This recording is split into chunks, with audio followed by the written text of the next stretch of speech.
History surrounds you. With every step in Saratoga, legends have etched their names into the lure of this beautiful track. Each summer, we come together to celebrate what history has created, and without the Whitney family, this town wouldn't be the same. Today, we continue to pass the torch to the next generation, the passion for the very best, showcasing the power, speed, and stamina that goes unmatched anywhere else. The Whitney legacy lives on each August, from the horses, the pageantry, and vibe that engulfs this place. Soak it all in. This is what horse racing is all about.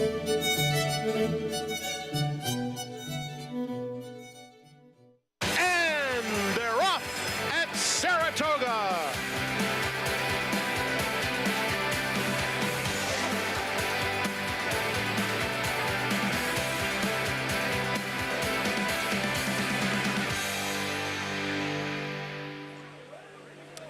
Welcome to Whitney Day at Saratoga Racecourse. All eyes on that horse right there as Cody's Wish puts his 6th race win streak on the line. Our show brought to you in part by America's Best Racing. For the love of the race, visit americasbestracing.net. Today, a gorgeous Saturday afternoon here in upstate New York as we get set for one of the very special days here at this racetrack here at Saratoga Springs. Great to have you with us on our FS1 coverage. And as usual on Whitney Day, we are going to have a packed house at one of the great sporting venues in all of sports here at the Spa. Hello everybody, I'm Greg Wolf. Thanks for joining us on what is always a special day at this racetrack. It is a day to remember just how vital the Whitney family has been to this sport, this town, and this track. But this year feels a little bit different. Not since perhaps the late 80s, since Easy Goer and Personal Ensign won this race, has there been so much singular attention on one horse and one story in the Whitney. That, of course, Cody's Wish, named after a young man with a rare genetic disorder. He's reeled off 6 straight wins. He is trying to stretch out to a distance he has never won at to come later today in our premier race ahead in the Grade 1 Whitney. We're looking forward to it. So is this packed house here as well as we take a look at what's ahead on our stakes schedule. Not just the Grade 1 Whitney, loaded with stakes action on this Saturday card. The Troy will see Caravel, Breeders' Cup Turf Sprint winner, back in action. The Fasig-Tipton Lure loaded with talent. Grade 1 test for 3-year-old fillies. Always a tremendous race with the leader of that division right now is going to be cutting back in distance and pretty mischievous as well. With me, champion jockey Richard Migliori, Sarah El Badwi, and for Cody's Wish, such a tremendous story, but interesting too. Essentially, he's a little bit like a boxer. He's the middleweight champ, and he's stepping up to this heavyweight division, the reigning Breeders' Cup Dirt Mile winner. Now they're eyeing the Breeders' Cup Classic. Well, I think he's just a horse that's matured and developed and showing the ability now, in my estimation, to get the mile and 1/8, to get the 2 turns. As a younger horse, he had a tendency to break a little bit slow and then get very headstrong midway through the race. And that's not a recipe for success going 2 turns, but going 1 turn, Sarah, he was able to get in that rhythm. Now, more recently, his races, he's been a lot more tractable. Talked to Junior Alvarado about it, and he's like, he doesn't do that anymore. He waits for me to tell him what to do. And as he's matured, there is nothing left for him to prove at this kind of distance that he's been running so far with a lot of those top older horses heading off to stud careers and second careers. He could step up as the leader of this division if he's able to go those classic distances. He is the odds-on favorite to try and do it later today in the Whitney. So much attention on him. It's going to be fun. He's reunited with young Cody Dorman. We're going to show that to you a little bit later on in the program. And of course, when he came up to him, instantly remembered, put that head down in his lap again as we take a look at what's ahead today, presented by Claiborne Farm. It's a tremendous day of racing in front of us. I mean, it's like a, 7-course meal, and just every course is better than the next. Building that anticipation all the way over to the Whitney. Incredible stuff coming on. Post time coming up for the opener. It's going to be off the turf in that first race, by the way, at a mile distance. You can play all the action by getting signed up started with Naira Bets. Bet any track, anywhere, anytime. They offer that $200 deposit match new customer bonus.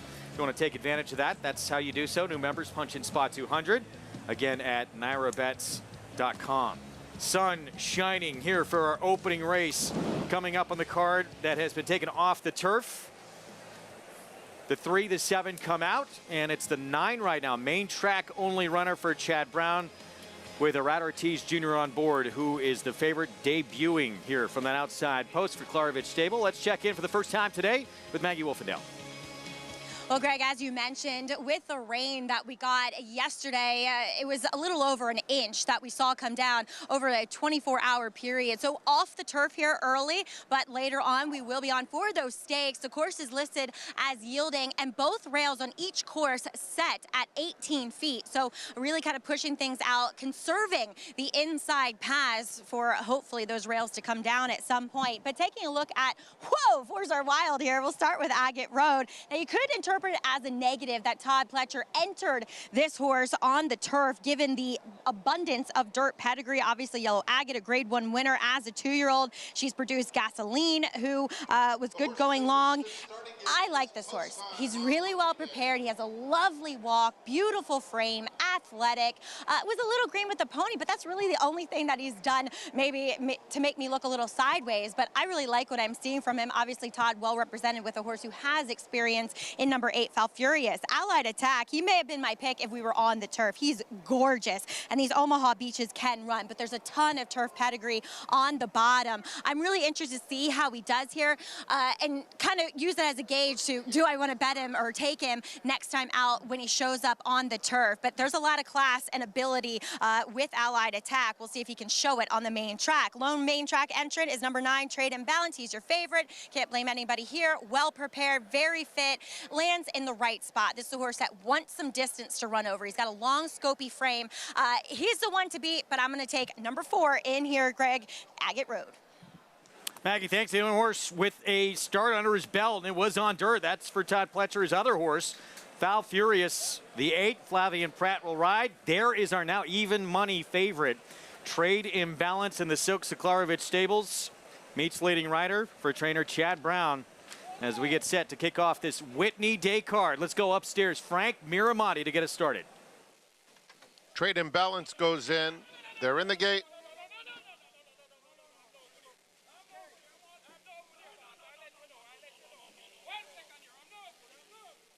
All set. And they're off, and Aspenite flies out of the inside stall and quickly opens up a length and a half.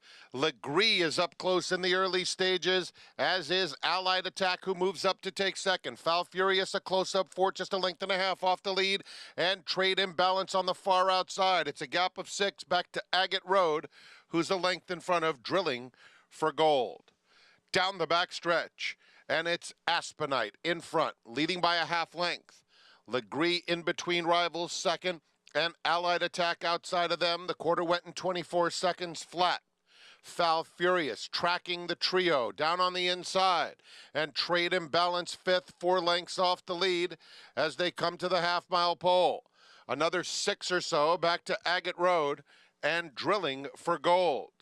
Around the far turn, 47-3 for the half mile, and Aspenite has been the speed throughout.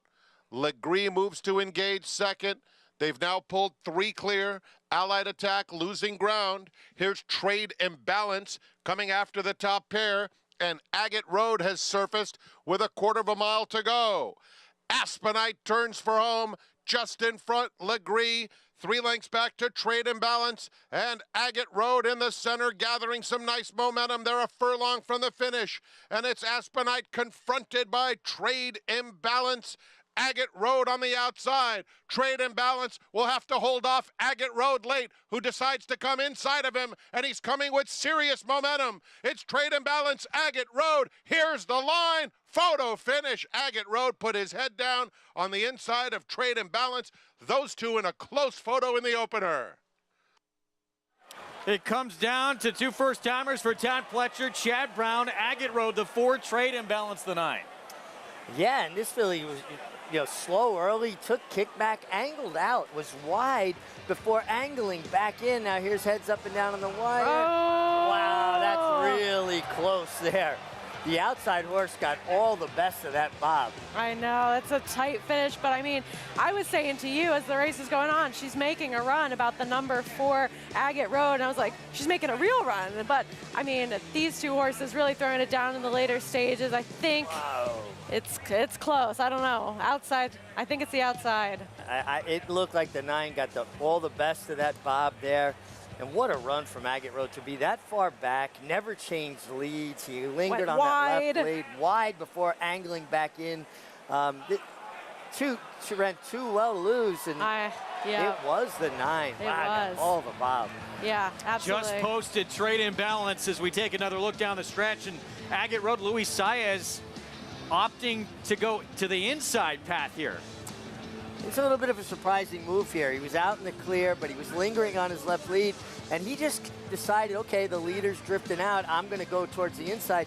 Usually not a recipe for success with young horses. Do you think that the horse was drifting in a little bit, lugging in, reluctant to change those leads, and then maybe just needed to get some clear running room? But I mean, this horse, all throughout this entire race, we're taking another look at the start, just really didn't break out of the gate, took a ton of kickback. 8 came in, took out some horse inside of him. So much going on. The runner-up, Agate Road, really just kind of hopped and was slow at the break. I thought this was a really interesting race for Agate Road because you get so much experience out of one race. Oh, I mean, you could not come up with a better recipe for a horse to get an education out of their first start than this one. I know this is going to be everybody's major trip horse next time, but also just what a fun and exciting way to start off the card. Nose finish right away in a photo. That's awesome.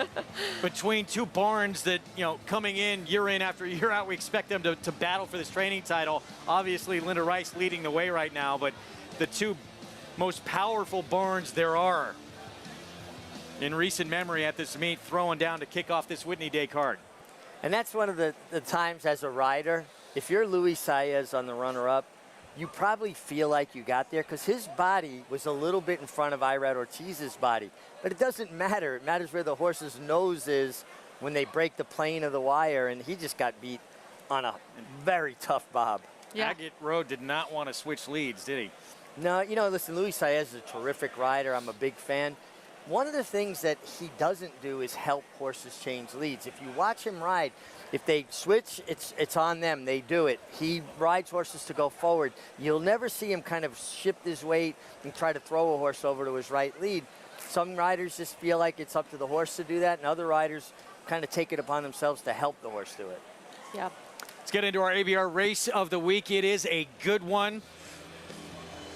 With I don't even know if there's an argument the best dirt horse there is in the world right now, and Cody's Wish. He's 1-2, but even with him and the incredible streak he's on, 6 wins in a row, reigning Breeders' Cup Dirt Mile winner. Can he win at 1 1/8 around 2 turns? That's the group he'll line up against, including the 2nd and 3rd place finishers from this brilliant performance in the Met Mile when he had big problems from the outset. Yeah, I mean, listen, Cody's Wish never breaks very sharp, but this time he took kickback before Junior Alvarado just angled him to about the 10 path midway of the far turn, and he inhaled a very good group of horses, Sarah. Absolutely. This is a horse that was further back early, and this wasn't a bunch of nobodies that he was able to just completely swoop them to the outside and drew off pretty convincingly in doing so. Just an incredible horse, and of course, this incredible story. There's young Cody Dorman, part of Keelan's Make-A-Wish program, and he went to Gainsborough Farm, met this horse who came and put his head in young Cody's lap. They had an immediate bond, and as a result was named Cody's Wish. Cody unable to communicate except through a tablet. He's bound to a wheelchair with Wolff-Hirschhorn syndrome, and this horse has been so important to him, to his family, giving him so much hope and something to look forward to. He sends messages to Cody before he runs all the time. And again, seeing him just the other day.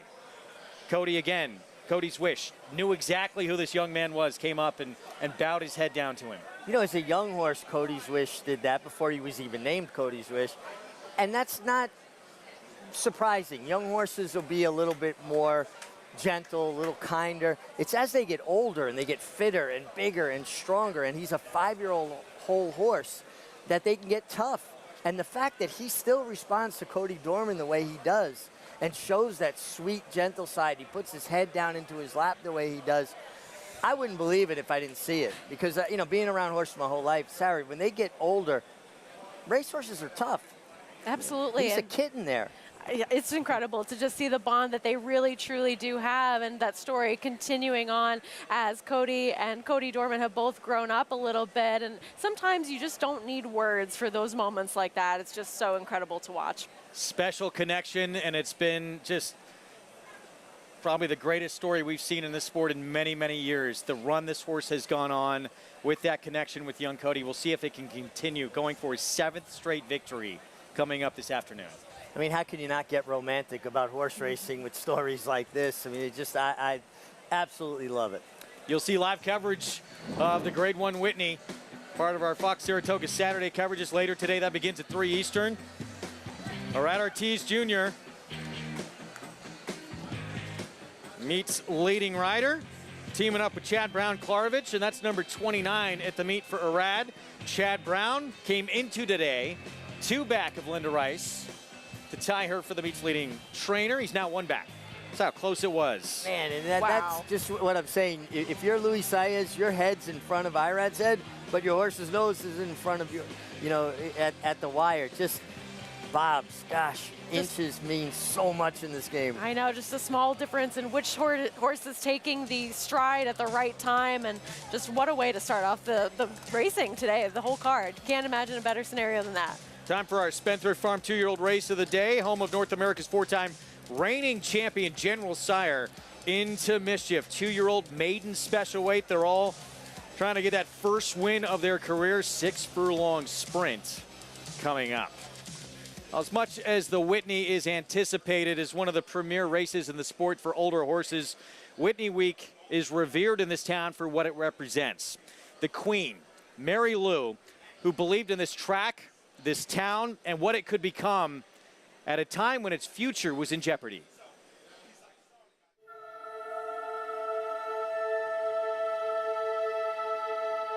Mary Lou did wonderful things when no one was looking. Once Mary Lou set her mind to doing something, there was no stopping her. She was a beacon of light in the community, not only in Saratoga, but I'm telling you, her power of being a champion and supporting those always in need, it speaks out around the world. I mean, really and truly, we owe Saratoga, as we know it today, to Mary Lou Whitney. The hospital, the dance museum, SPAC. Think of all the things that she has meant to this area. There was no reason why she had to do that, except that that was who she was. That was her nature. Our backstretch workers, they are the sport's unsung heroes. These wonderful people work long hours in dangerous situations while often living in poor conditions. All of us should try more to improve their lives and advance their dignity. She means a lot to the backstretch. From her smile, from her genuine giving back. They will miss her coming into the backstretch appreciation dinners when she had to do bingo and she would just show up from the tent and everything that she sponsored through the backstretch programs. It's been 26 years. It's just 1 furlong away. They're coming down to the finish. Can Smarty Jones hold on? Here comes Birdstone. Birdstone surges past. Birdstone wins the Belmont Stakes. I'm sorry that Smarty Jones couldn't win. We kept saying to Prado be second. In victory, and a lot of times you get defeated, but she was so great in victory, and she felt sorry. She really did, which is amazing. It shows you the spirit she had. And little Birdstone digs down. The cliff's edge could not get to him in the darkness at Saratoga.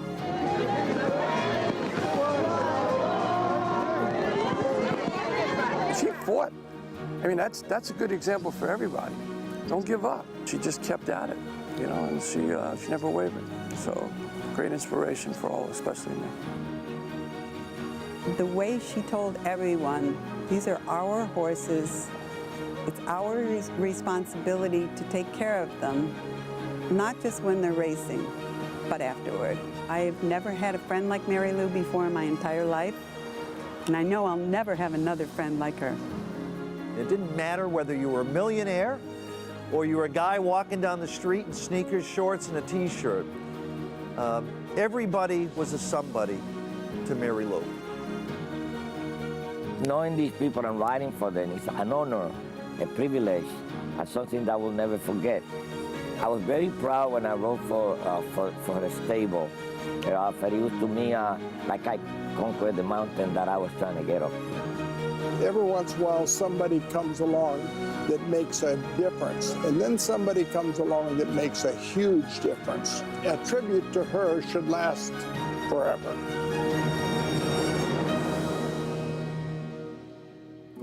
To all Saratoga, thank you for my wonderful life. May God bless you, and may God shine His love on Saratoga and on this track.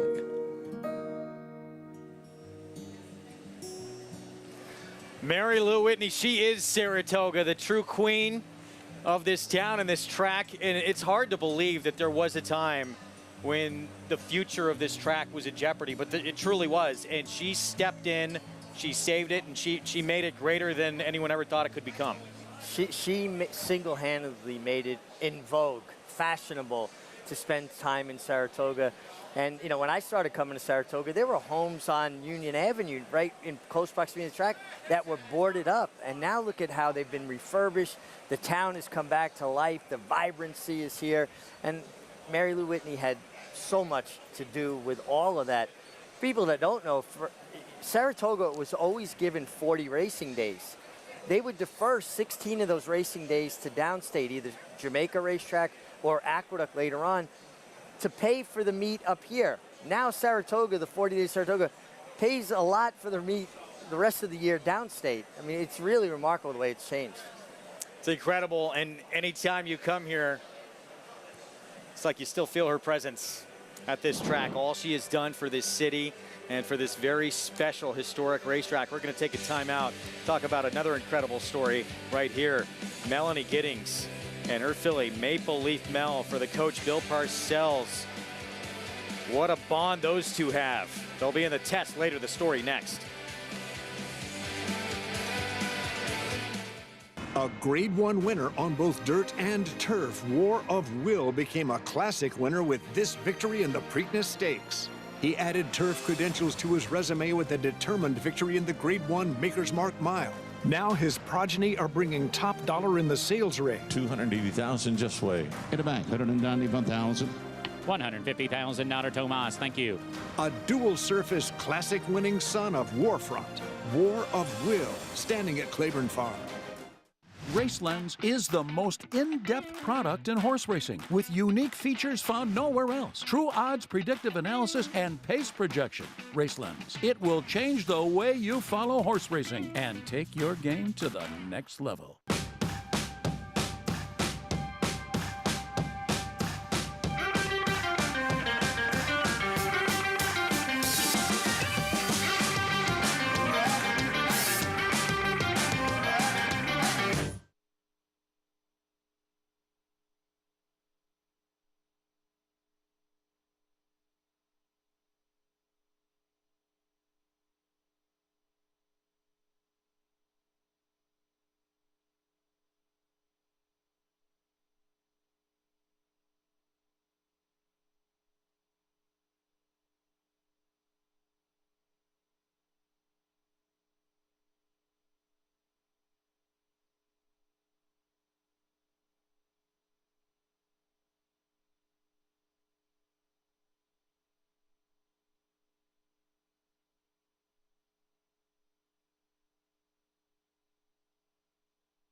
Back with you on Saratoga Live on Whitney Saturday from Saratoga Racecourse. It's brought to you in part by Naira Bets, where you can play all the action. Go to nairabets.com to get signed up and started.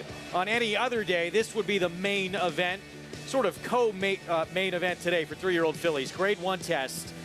The leader of this division, pretty mischievous, winner of the Kentucky Oaks, winner of the Acorn. She will cut back in distance for Brendan Walsh. And then you have Maple Leaf Mel, a New York-bred filly on the outside for the coach, Bill Parcells, looking for his first ever Grade 1 win in this sport.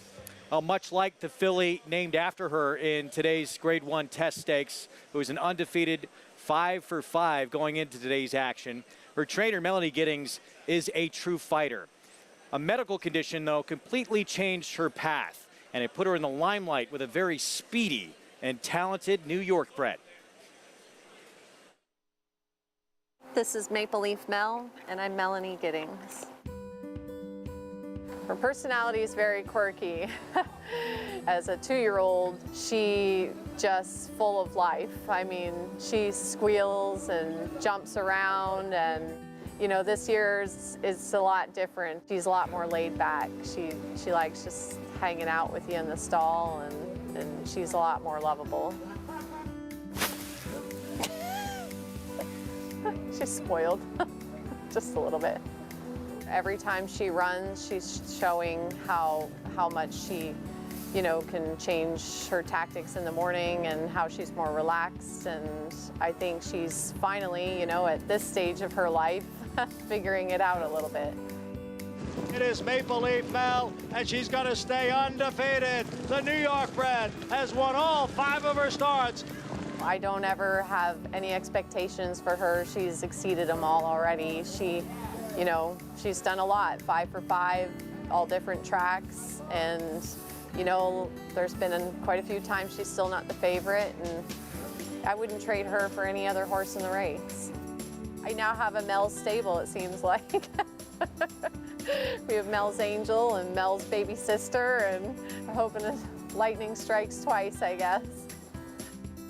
I feel like there is quite a connection as far as, you know, I've spent every day with her. I mean, I feel like she notices me, she looks for me all the time.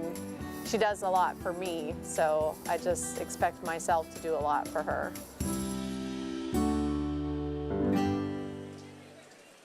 Her namesake has been a special talent on the racetrack, undefeated, incredibly quick out of the gate as well. And Melanie Giddings really impressed Coach Bill Parcells, the fact that she was around this filly every single day and how she helped develop this filly. Yeah, working for Jeremiah Englehart all that time, but she had Maple Leaf Mel pretty much in her care exclusively. She was down in Florida with her. I ran into Coach Parcells at Saratoga National in the spring, and we were talking about Maple Leaf Mel, and the first thing he brought up was Melanie Giddings and the job that she'd done from the beginning with this filly. Just another example of a human-horse connection and having that special bond with an animal who's just really turned into quite a superstar lately. So great that we get to be a part of this story unfolding today in addition to Cody's Wish. See if the coach, 2 Super Bowls, can get his first ever Grade 1 win on the racetrack. You know, that's something that's been incredibly coveted, and do it here at Saratoga would be very special, where he spent so much of his time. As we get to our Spendthrift Farm 2-year-old race of the day, opening race, it came down to a photo finish between Todd Pletcher, Chad Brown. Those two going to be prominent in this one again. Here's a Pletcher first-timer, BU. Let's go to Maggie Wolfendahl. BU, as the morning line predicted, is taking all of the early money, coming in here with some impressive workouts and a pedigree to back him up, to being a son of Curlin in here. The Dam won her first 2 starts, including the Grade 3 Tempted. He's a full brother to American West, who won first time out as a 2-year-old. And the Dam is half to Constitution, as you just look right next door and there's a son of Constitution. BU, very professional, very laid back, has not turned a hair, hasn't looked sideways at anyone here in the paddock, and you watch his breezes and he is just efficient. He breaks efficiently, he moves efficiently, he's very athletic here in the paddock. I am very much with BU here, but we'll see if anybody can pull off some sort of upset as we'll move on to Todd's other horse. That's number 4, Locked. He's a son of Gun Runner. He gives me the impression that maybe longer is better. Watching his workout, he was inside a unraced mate who easily outbroke him. He was niggled at to stay with him, but it was just a nice, steady work. And there's a lot of distance in the pedigree. He's just giving me every indication that maybe he can be effective here at 6, but when things get longer, that's where we're really going to see him shine. But not a bad-looking individual at all. Now, the pure kind of sprinter of this group, when discussing the firsters, is number 5, Domestic Product. He is massive. He's a bull of an animal, son of Practical Joke. It's a sprint pedigree, top and bottom, and he's just as, kind of wide as he is tall. My biggest question mark with him, though, and I don't often question it with this barn, is he fit enough? Just based on who he is as an individual, Greg, feels like he might be one that needs to race into fitness, but look for him to have a bit of early speed. Guys? Maggie, thank you. Coming down Champions Way, post-parade coming up. We approach the 4-minute mark to post here for race number 2, our Spendthrift Farm 2-year-old race of the day. And one of the things we love always about this meet, seeing potential stars of tomorrow in these 2-year-old races. Seems like we always, every year, get the best of the best are unveiled up here. Going back, I've got programs with Derby winners making their debut, turf champions, sprint champions. Always get quality up here. It's incredible stuff. Big pedigrees, big connections. We'll see what we get today. And this Todd Pletcher, first-time starter, son of the 2-time Horse of the Year Curlin, a big work coming into the debut. Yeah, big work out of a mare, Jacaranda, who won both her first 2 starts, came in off-going. Ray Handel with a first-timer, Hamilton's Way. Dylan Davis rides. Yeah, that's on a Constitution that Maggie was alluding to. The dam's a little more turf and synthetic and improved with those surfaces, so maybe wants to do something else going forwards. Hall of Famer Shug McGahee with a son of Speightstown. Yeah, first foal out of this mare. Shug McGahee has trained generations of this family, going back to Personal Ensign, who's this horse's great grand dam. It's a stablemate to the favorite for Pletcher is well Locked. The second dam was a stakes-winning sprinter on grass. Yeah, and so is the half-sibling. The one win was turf routing for that one as well. There's 2 gate works before the final work, so maybe some things to look out for going forwards. Barn and owner that won the opener, Chad Brown-Klarovich with Domestic Product. Yeah, being a little bit green with the pony here, comes in. I like the pattern, the gate work, the penultimate work before the race, and then a nice maintenance half. I like that pattern. Ozone, son of the Met Mile winner for Steve Asmussen, and Asmussen trains this son of Matoli. Took all the money on debut, didn't break particularly sharp, and chased the pace, the son of Matoli, but taking that money had to be meaningful first time. Biggest price on the board for trainer Bruce Brown here, Badlands Ruler. Not exactly connections that fire first time out with their 2-year-olds, but this is one that, there's a mixed turf and dirt success on the dam side pedigree. We'll see. Homebred for Claiborne Farm, Adele Dilschneider. We're going to be joined by Walker Hancock of Claiborne a little later in the show. Yeah, out of the mare Gulf, who has had 2 false race, both winners. Uno Mas Bourbon, Tyler Gaffleone, and Wilkes, a second-time starter. Big price on debut at Ellis, 28-1. Didn't really get out of the gate. I think this one could seriously improve. I have some interest in this horse. We'll talk about in a little bit. And an also eligible that draws in Just Steel for Dwayne Lucas, who was just second at this meet back on July 15th. Yeah, comes right back here. Joao Rosario keeps the mount out of your Triple Crown winner, Justify. And Wayne's horses tend to get better with racing. He'll race one into shape. He's going to take a shot in the Whitney as well later today. Pick 4 begins here, closing in on $160,000 in that pool in our Spendthrift Farm 2-year-old race of the day ahead.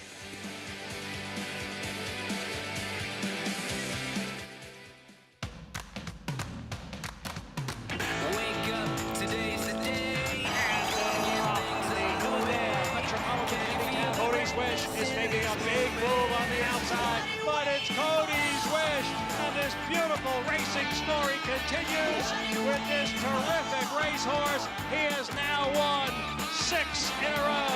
Cody's Wish, winner of the Grade 1 Midline. The classic sire. Experience the adrenaline-pumping, suspense-filled action of the Sport of Kings no matter where you are with Naira Bets. It's fast, easy, and secure. Download the app today and start winning with our lucrative weekly promotions, thrilling handicapping contests, and a one-of-a-kind VIP rewards program. Don't just watch horse racing, be a part of the action. with Naira Betts.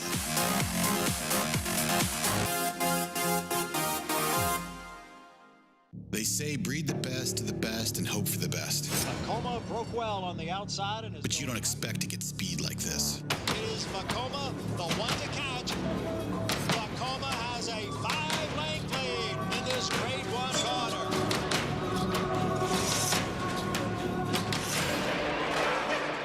Vekoma continues to battle on down at the rail. It is Vekoma who's going to win the Met Mile. Reach for the unreachable. Race to new horizons. The artisan's quest for beauty burns in the heart of Japan, forging strength like no other, with love and honed to perfection. Noble, authentic, and only here. The legacy of strength.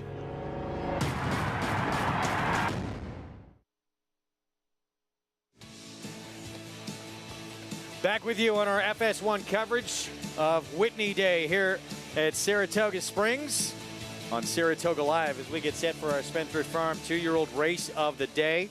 Everybody trying for that first win on the resume coming up, 6-furlong sprint, and there is Creek.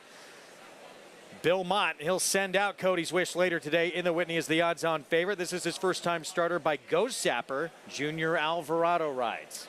Yeah, and I'm going to land here. I just like the way the horse looks, the physical appearance he's making. I've talked about it all meet. I think Bill Mott's got a terrific group of 2-year-olds. When I'm out in the morning watching his 2-year-olds train, I'm always impressed. And at a big price, I'm going to take a little bit of a stab with Creek. Meanwhile, nothing like experience, Sarah. Only 3 of them have it in this race, including this 10 here, Uno Mas Bourbon. He just didn't break well coming out of the gate at Ellis Park. I think he really exemplifies horses that were disadvantaged by how that track generally has played throughout the spring. There's a lot of precocity in terms of his siblings and unraced dam. I wonder if he was just really compromised by the circumstances of that racetrack, and now he's a second-time starter, not quite the price he was there, and I just think that he could really improve in a spot like this. Tyler Gaffleone will ride for Ian Wilkes. Coming up, let's go to Maggie.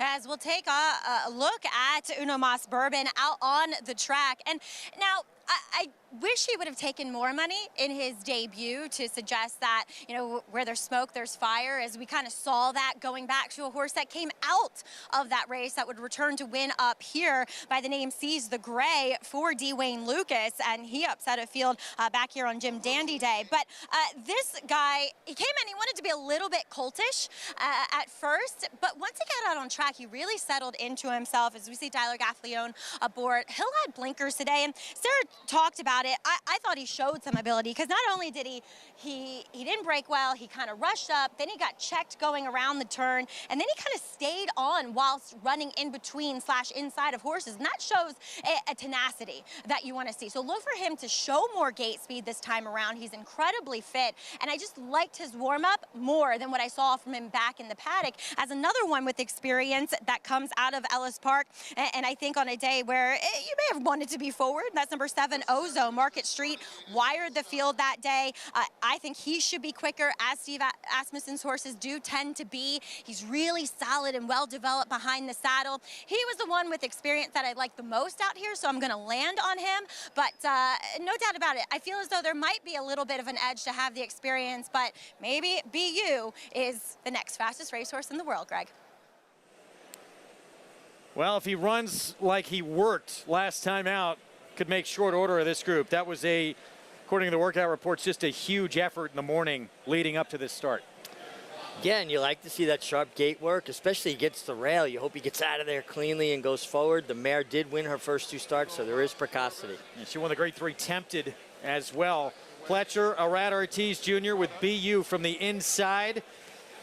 8-5 favorite in our Spendthrift Farm 2-year-old race of the day. Let's go upstairs to Frank Miramati. Thank you very much. Here is Just Steel going to the outside. He's in. We're set.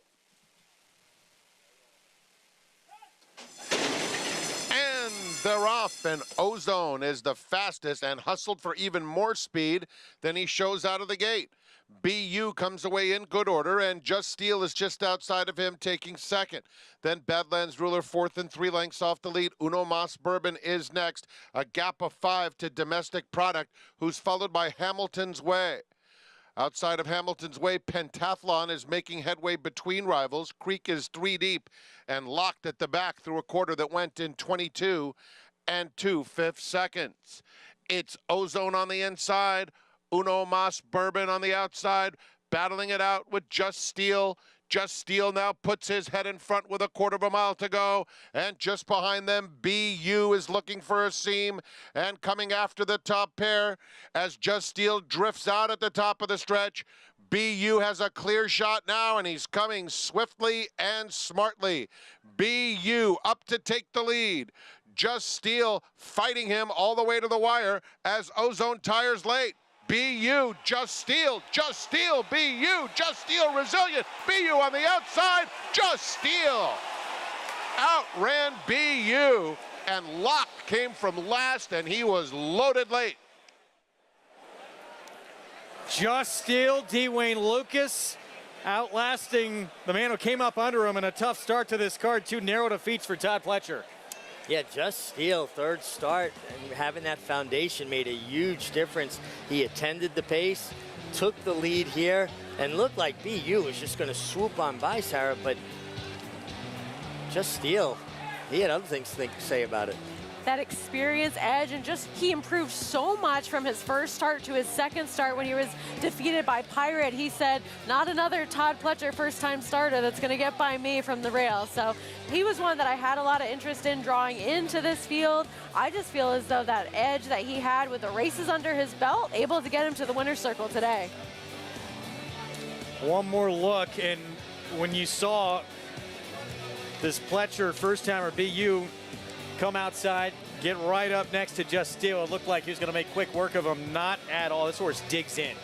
No, and listen, BU worked out a beautiful trip, broke well enough from the inside, sat in behind a 3-ply duel for the lead, came out when he needed to, and looked like he was on his way to victory. But again, Just Steel making his third starts, the benefit of that foundation from racing under his belt, and he fought it hard to the wire.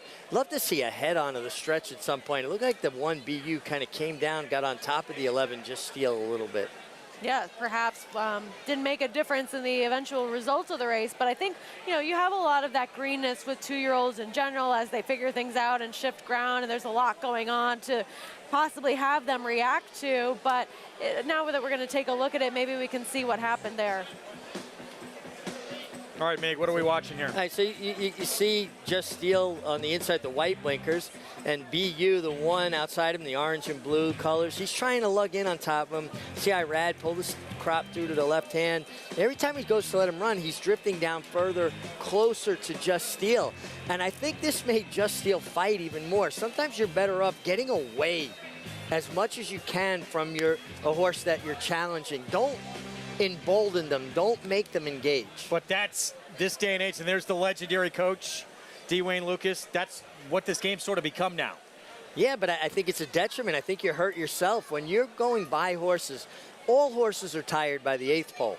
If you stay away from them, leave some separation, it'll have a tendency to let them relax a little bit. You go down close to them, and now all of a sudden, oh, I've still got work to do. I've got to jump back into this and start a fight. Never wake up a sleeping bear.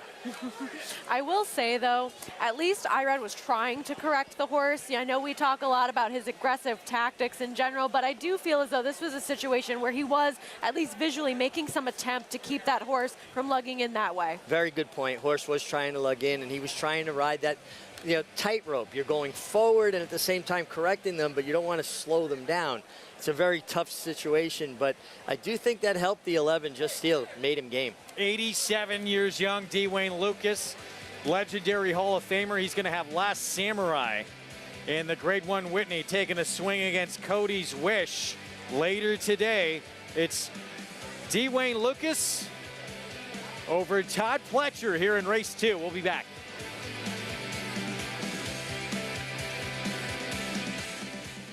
Spun to Run His brilliant speed figures were among the fastest of any 3-year-old at a mile or more, and he hails from the legendary Danzig sire line. Now, this multiple graded stakes winner, millionaire, and Breeders' Cup champion is passing his remarkable talent along to his progeny. 95, 5, 200, 200 down, 2, in the back, Patrick, 200,000, thank you. Spun to run, standing at Gainesway. Welcome to the Adelphi Racing Club experience. Take ownership of stakes-winning thoroughbreds like Funny How, racing at the highest level circuits. Funny How is in front. It's Funny How who's up by 3 lengths, approaching the 16th pole. It's all Funny How. Funny How, Katie Davis more than amused. Funny How wins the Broadway. Contact us online to get a taste of the Adelphi difference and come hang with us this Saratoga meet.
Back in our live coverage here on FS1 of Whitney Saturday on Saratoga Live.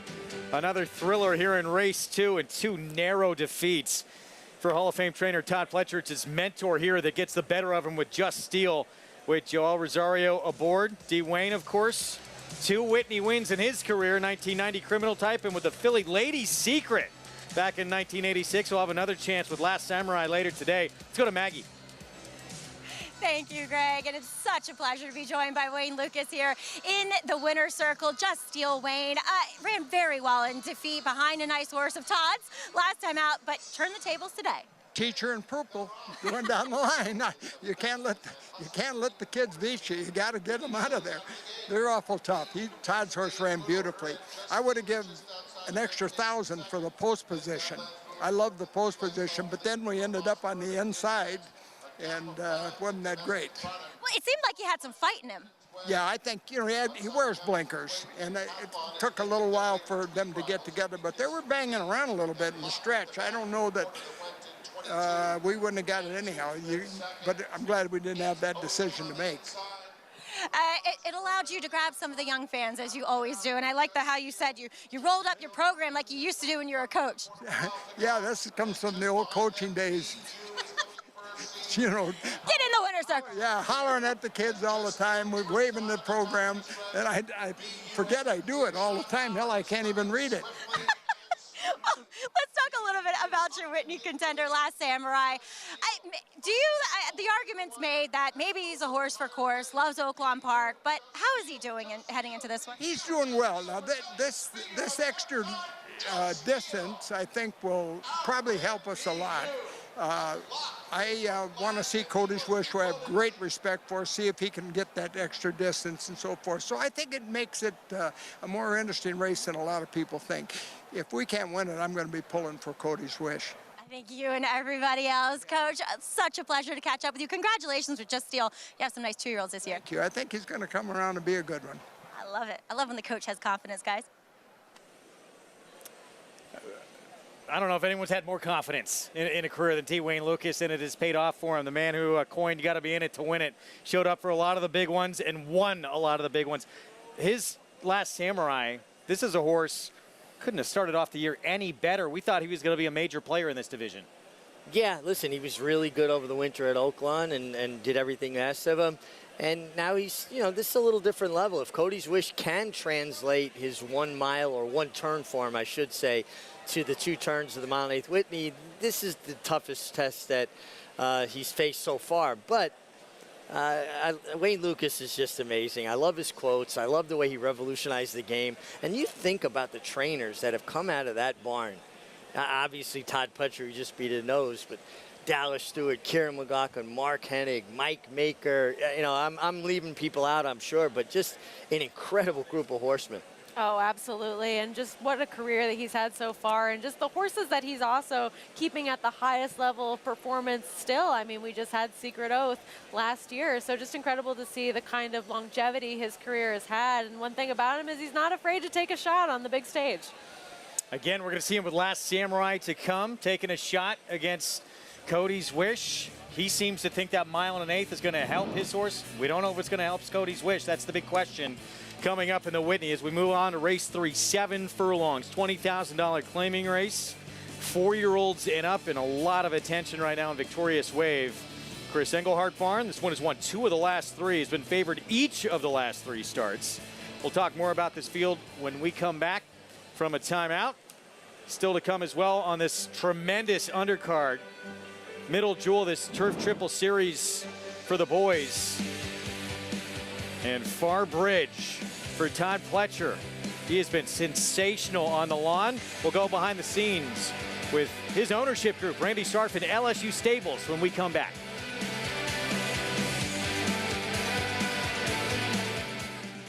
I just happened to be up on the 3rd floor of the grandstand at Saratoga, so I saw a horse load up in the gate and just decided to clock it. Went like 11 and 22 and 33 and 44 and change. It was one of the fastest gate works I've ever seen. Nashville, first time out, much the best. Spice Down was a super fast horse, certainly no surprise when he has an offspring like Nashville. Never asked for a thing, track record. Nashville for the best sprint time of the Fairgrounds meet. Like my old boss Wayne Lukas always said, you can't coach speed. When it comes to horse racing, you can never have too much information. With Twin Spires, you can place your bets with confidence. Whether you use handicapping insights, like our Brisnet speed ratings, prime power and past performances, the guidance of our experts' top picks, or just choose a name that catches your eye. Yes! No matter how you pick your horse, bet with Twin Spires. Start earning your $200 sign-up bonus when you sign up with offer code GET200. Society building a 3-length lead, set down for the drive. She just went past Rafaros, but she's still 5 lengths behind Society, who rolls off the turn, now in front by 6. Society down to the final furlong, now by 7. Drafaros in a good battle for second with Matt Torreya. Nobody catching Society. Streaking through the stretch to score by 9 lengths on the wire. Racetrack Television Network brings you every race, from every track, on every screen, every day. With monthly packages starting as low as $5, RTN gives you great value and access to more live HD streaming and race replays than anyone. Visit RTN.tv today to sign up and watch on almost any device, including Roku and Amazon Fire. RTN has packages that start at $5 per month.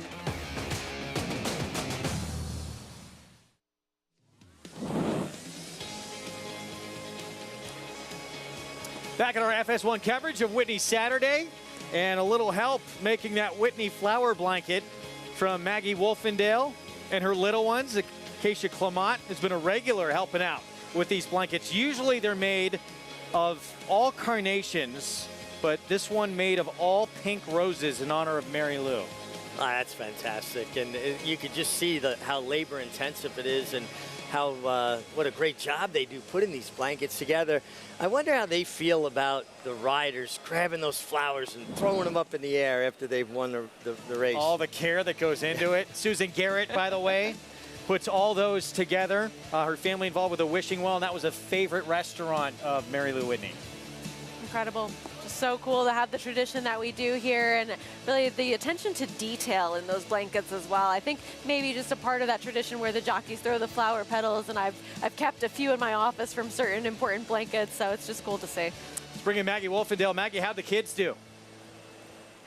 Well, Grace was really excited to help out. Willow was more interested in all the trinkets in the flower shop. But Greg, I love that Richie said, I wonder how they feel about the jockeys ripping off the flowers and throwing them up in the air. Well, I can say, having tried, and I'm not very dexterous, so I did struggle with sewing on those roses. And it's tougher with the roses because you can't go through the actual stem or flower itself. You have to go around and wrap each rose onto that blanket. And they use a lot of glue too. But as Susan herself said, it pains me to see them rip it out, but boy, does it make a great photo when they throw those petals up in the air. It was such a fun experience, and Susan is such a wonderful person.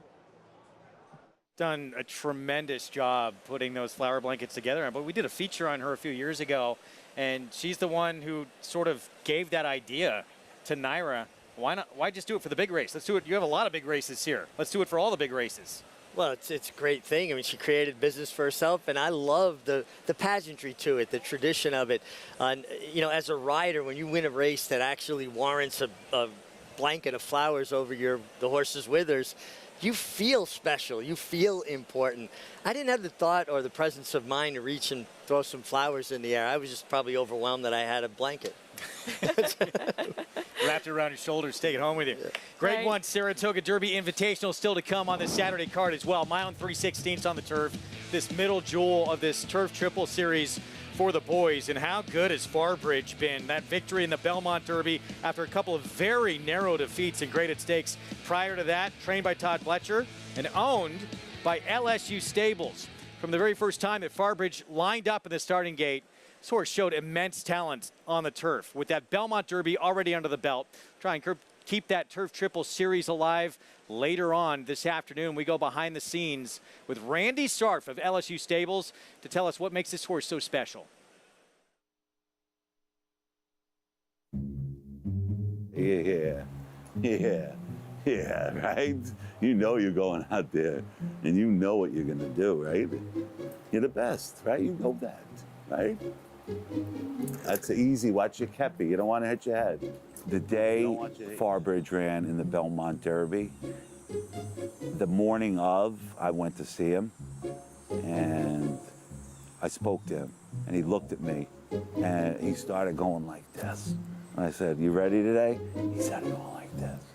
"I'm ready." He's going. He's ready. But it is Farbridge to win the Grade 1 Belmont Derby. I'm telling you, I knew we were going to win that day. I was so happy. And especially for our family and the people that are there, it was like we won the Super Bowl. Well, who's your favorite today? Who do you like the best today? All of them. No, but there's one you like the best. What do you got in here? Let's get 3 today. Give me 3. Hat trick. Last week I told me you'd have 5. You got 5. All right, buddy? Go for it. So here's my day in Saratoga. I wake up in the morning at around anywhere between 6 and 8. And I review my work. And then I watch the workouts if they're working out. And I'll just get in my golf cart and drive around.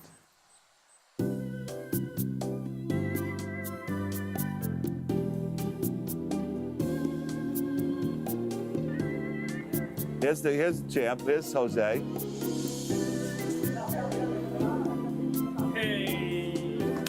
What's up? How are you? What's up, buddy? Everything good? How do you feel? Good. Tacking up, buddy. Okay. We'll see you up there. I've never seen a horse go in and out of traffic like he's on the Long Island Expressway and on a rush to get home. Once he gets in that opening, he's gone. He's gone. He's gone. You ain't catching him. Go get him, Bridge. He's looking right at me. Do they know? These horses know what's going on.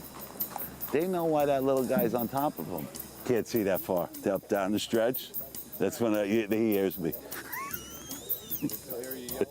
Not now, but he'll hear me on next Saturday. Take it easy on him, Jose. Just standing on him. Attaboy. Just hold him tight. Look at that tight hold. It's a dream. Like, you know, being a 8-year-old going to the Aqueduct racetrack or Belmont or Yonkers or Roosevelt. Now you're really part of the game and like got a grade 1 horse. The chances are 1 in a million. Farbridge is running Saturday in the Saratoga Derby, and he'll be right there. He'll be right. You give him that opening, they'll never catch him.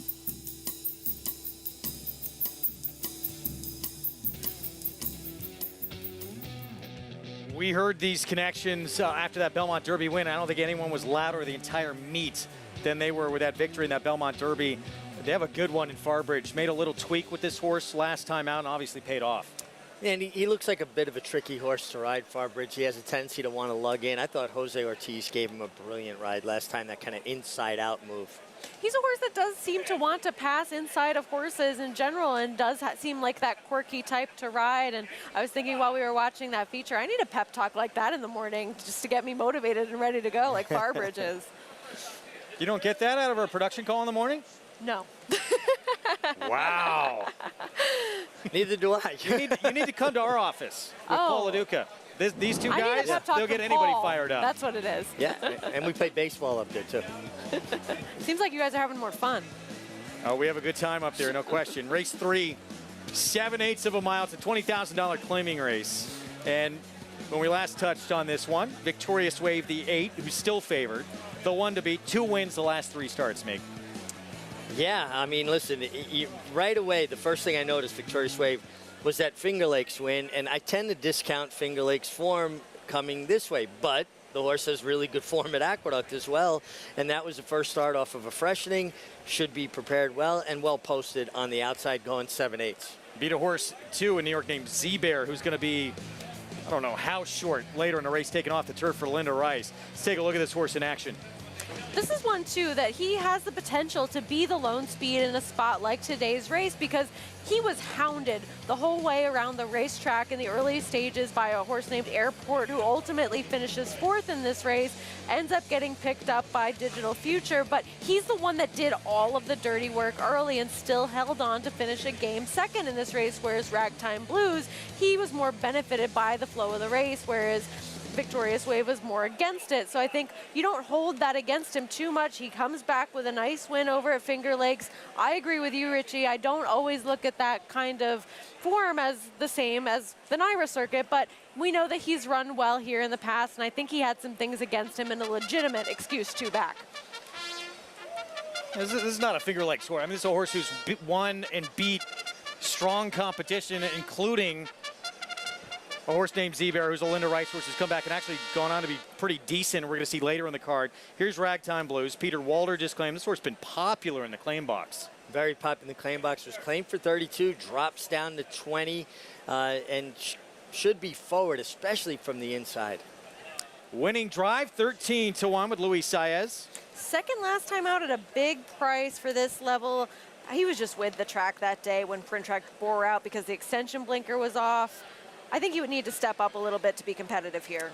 Beachwalker invading from Parks for Juan Carlos Guerrero. I like this horse. I think he's been very consistent. He's run well at Parks.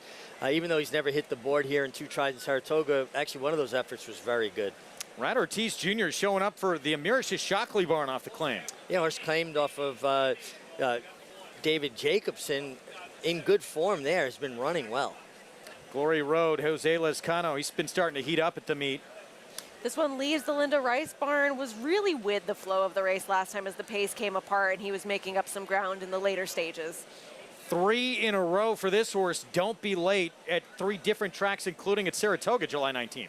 3 different tracks, 3 different distances, turns back even more now, but you got to respect the horse in good form. Yeah, and even more money now on Victorious Wave on the outside. Just makes a ton of sense. Well posted to the outside, has the pace in his favor without anybody on paper, at least, to press him early. So 4 minutes away from this 3rd race coming up. It's Saturday, so that means there's $1 million on the line every Saturday and Sunday. When you play the late pick 5 and you have to play that ticket through NYRA Bets, if you're the only ticket alive in the late pick 5 sequence and it's played through Naira Bets, an additional $1 million bonus on the line. We actually had it alive for the first time ever last Sunday, and that added a lot of intrigue to that final race. And could you imagine handicapping well enough to hit the pick 5, even if it's all favorites, is good handicapping, but to do it where you were the only winner and then get $1 million on top of it? And how much would you be kicking yourself if you did not play through Naira Bets and you still were that single ticket holder in the late pick 5? It's a rarity. It's against the odds to have that opportunity to do so, but you want to make sure that you're at least alive for it by playing through Naira Bets. You'd win and you would lose. Well, we or still, feel like all horse players still remember all their bad beats. That would be the bad beat of a lifetime. So don't take that chance. Be part of it. Play the late pick 5 with Naira Bets every Saturday, Sunday. You never know. That's one of the changes. You try and look back at how you can be more successful in these whatever wagers you play. But I take the mindset that any pick 5 or multi-race wager you can play can be a big one. And can be the one that can make a big difference for you. With that promo, anyone certainly can. No point in playing if you're not going to play like that, right? Cody's Wish gets beat today. Maybe we'll see one on the line. I think I just got to go ahead and hit this thing, take down $1 million. What would you do? Can we have not clarified real quick. Employees are eligible, right? What's that? Well, I have an Naira Bets account. I'm playing through Naira Bets. Taking a look here at the 6. This is Glory Road. Rudy Rodriguez, he's off to a tremendous meet after, we talked a lot about his struggles here last year. Totally different story this summer. Yeah, I think that was just a fluke, an oddity last year. His horses just were not running well, and, everything kind of went south for him. This year, he's hitting on all cylinders. All of his horses are running well, Sarah. It's got to feel good to be having so much early success in the meet after a subpar meet last year, and just must be such a relief. But as we take a look at a horse like Glory Road, who enters his barn after leaving Linda Rice, this is a race where the pace was coming apart in the later stages. He was coming from off the pace. I feel as though, even though he did run very well and does fit at a level like this, that he was very much so with the dynamics of that race. So with the first start back since that win, that was late May at Belmont. Let's go to Maggie for more. And just to build off what Sarah was saying, he doesn't project to get that same type of trip here today. And he has been a listed vet scratch in 2 former races. Back in June on the 25th, enter for the 32 vet scratch, and July 23rd, enter for the starter allowance and listed as a vet scratch. Now he comes in here for Rudy. I've always been a fan of this guy. He looks great physically overall. I was a little bit suspect of him back in the paddock, he just lacked a bit of energy. He has woken up since he's got onto the track here with Jose Lascano aboard, but I just didn't love that entering here. And as Sarah said, the dynamics don't look to help him out, whereas Victorious Wave, he could be the speed of a speed. And if anything, I think he looks better than what he did over the winter at Aqueduct. He's come into his coat. He has his nice summer tan on. He was a little bit washy and nervous going back to those races. Not the case today. It is a warm day, so you see him sweated up after the warm-up. But I like what I'm seeing from Victorious Waves. Put no credence into the fact that he wears front wraps. Now Chris Englehart's horses always wear 4 bandages. As we'll move on to number 5, No More Talk, who I don't particularly like being claimed away from the Jacobson barn after he did so well with him, and then he was a beaten favorite in 2 consecutive starts, but he was totally against the racetrack back on July 14th. It was a gold rail day, and he was on the 3-wide hunt throughout. He looks fine here overall, but again, another horse that I wish possessed a bit more energy. He's very lackluster in his demeanor, as a horse that's taking a bit of money that kind of caught my eye, but I wasn't sure about him, and the fact that he's taking money makes me feel better about it, is number 1, Ragtime Blue. One that was kind of against things, lost in Rome, wired the field, has faced tougher competition, and it feels like up here at Saratoga, for whatever reason, Peter Walder's horses look better than what they did back at Belmont, and feel like he could see some winners coming in soon, Greg. Maggie, thank you. Does make a beautiful appearance there, 4-1, Ragtime Blues, Tyler Gaffleone for Peter Walder. This horse certainly has at least tactical speed from that inside post. Manny Franco, though, outside Meg. I wanted to ask you about Victorious Wave. This horse is quick, but things made it a little bit easier for him to be able to be patient from the outside and see how this develops? Well, absolutely. He's not under any pressure from the outside. So if he happened to break a half a step slow, he doesn't have to hustle him to make sure he doesn't get squeezed. And when you have a horse with natural speed going 7 furlongs with that outside draw, you don't get in their way. You don't ask them to run away from there, and you don't grab a hold of them. You just be a good passenger and allow them to hit their natural gait. There's a lot working in his favor, the speed, the outside post. We've discussed all of that. But going back to what Maggie said about Ragtime Blues, this is a horse that was eased and protected, the note says, last time out. So, of course, always a little bit of a cause for concern. But first off the claim, Peter Walder has some decent numbers. He's dropping through a $32,000 level after that effort last time. He's 36 for 169 first off the claim. He's 21%, $2.04 ROI past 5 years. So definitely one to watch and has some tactical ability from the inside. Meanwhile, the favorite, 9-5 Victorious Wave. He's 2 for 2 with this 7/8 distance. He's versatile. He could be forwardly placed. He could sit just off the lead. We'll see how he plays it with Manny Franco here. Let's go upstairs for the call of race 3. Frank Miramati, take it away. Thank you very much, Greg. We have No More Talk going in. Rad Ortiz Jr. Glory Road in the yellow colors. Don't Be Late. And Victorious Wave to complete the line. Victorious Wave goes in. They're in the gate. And they're off. Victorious Wave out very alertly. Don't Be Late with the red blinkers is up close. Down at the rail, here's Ragtime Blues.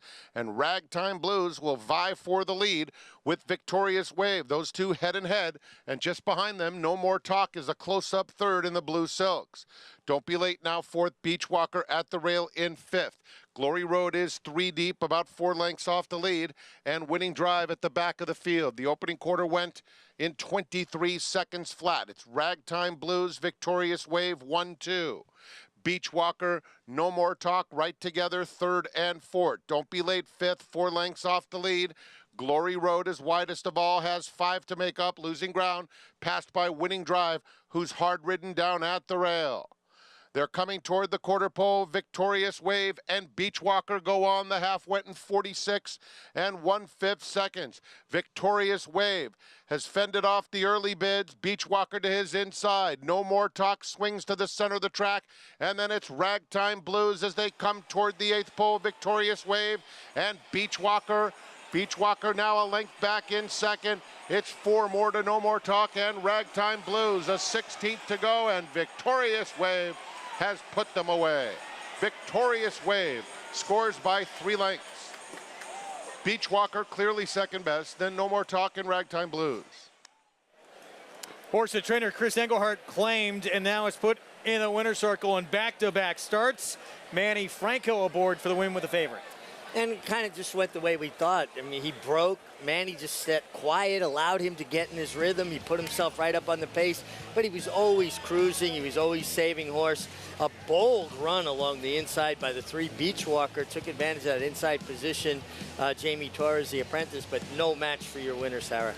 Absolutely, and this was a very patient ride by Manny Franco because Ragtime Blues did want to go show some of that early speed to the inside, and at about the turn, it's like he and Beachwalker rather sort of swapped out positions, and Victorious Wave has still had that rival to fend off, but ended up just being the best horse in the race.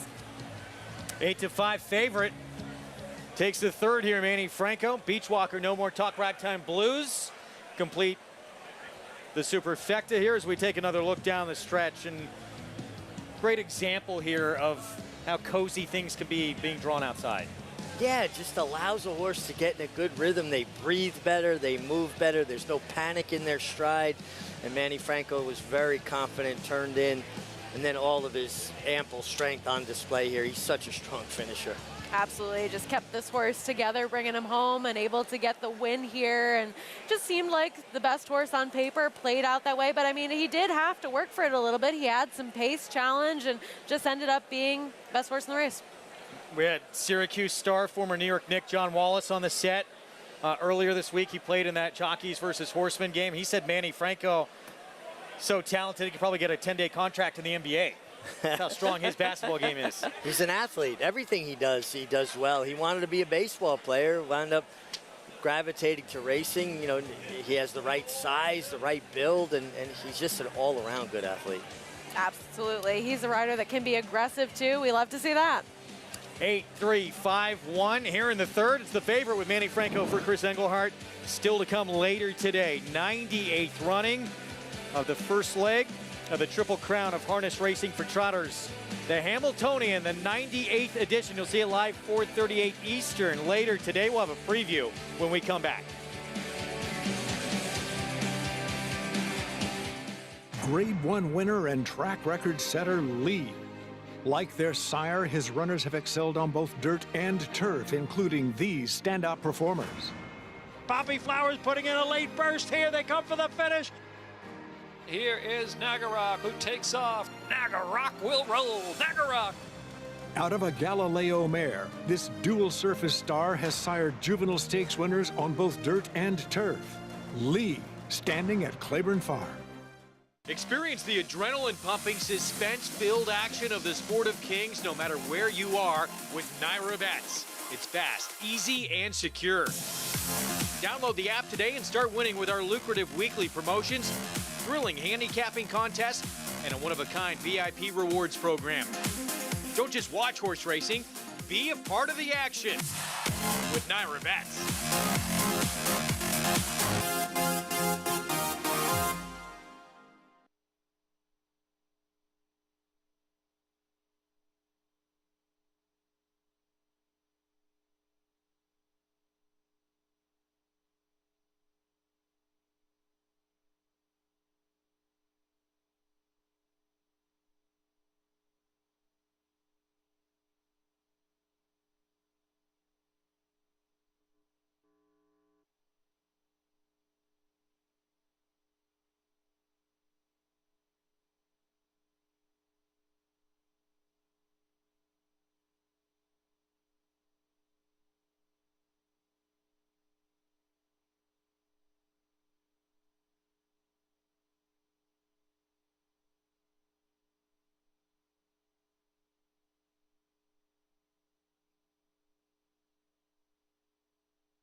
Welcome back to Saratoga Live here on Fox Sports. It is Whitney Day, and we have a packed house as many greeted Victorious Wave back in the winner's circle for Epona Racing Stable and Toga Party Racing. But I'm pleased to be joined by his conditioner, Chris Engelhart. And Chris, bringing this guy in off of a win up at Finger Lakes. A hard-fought victory, but he fit nicely with this group. Yeah, I think this race was actually a little easier. He ran into a couple good horses up at Finger Lakes, so he's been great. So. Did you get to keep him today? Oh, I'm sure not. That's the tough thing about here is when you run in claiming races, you almost immediately have to go into the next claiming race to replace them. This is one time I didn't have to go back and check to see if he got claimed or not. So. Chris, it's such a family affair with the Engelharts, obviously with two of your sons training in Jeremiah and Jeffrey, but your grandchildren up here at Saratoga come out in full force. What's it like just having the kids around the whole time? Oh, it's absolutely great. I can't wait to watch my grandsons and granddaughters play sports. They're all playing in Schuylerville, and it's really great. Yeah, we come up a lot. Enjoy your summers up here at the spa and enjoy being in the winner's circle. Congrats here. Thanks a lot, Maggie. All right, Victorious Wave, a very popular winner today, Greg. This horse just in incredibly sharp form right now. 3 victories in the last 4 starts, and won half the times he's been sent to the racetrack. Yeah, just a consistent, hard-knocking horse. I talk about it often. I like my horses the way I like my people, honest and hard-working. This guy brings his lunch pail sour and goes to work. And he's got that early speed to his advantage as well. Always helpful to have on the racetrack. Just a horse that you can know what kind of race they're going to show up with, and he did it today. Let's move on to race 4, another race that was meant for the grass. Taking off now on the main track, remains the mile distance, so will be out of the Wilson chute. Going a mile here in race 4 to kick off a middle pick 4. It's a New York bred first allowance condition race. And Z-Bear, who I'd mentioned earlier for Linda Rice, looks like a massive standout in this spot with this race coming off the turf for the meet's leading trainer, Linda Rice, trying to notch number 18 here at Saratoga. We're going to take a timeout. We'll be joined by Walker Hancock from Claiborne Farm to talk their impressive stallion roster and how things are going with some of the new faces when we come back.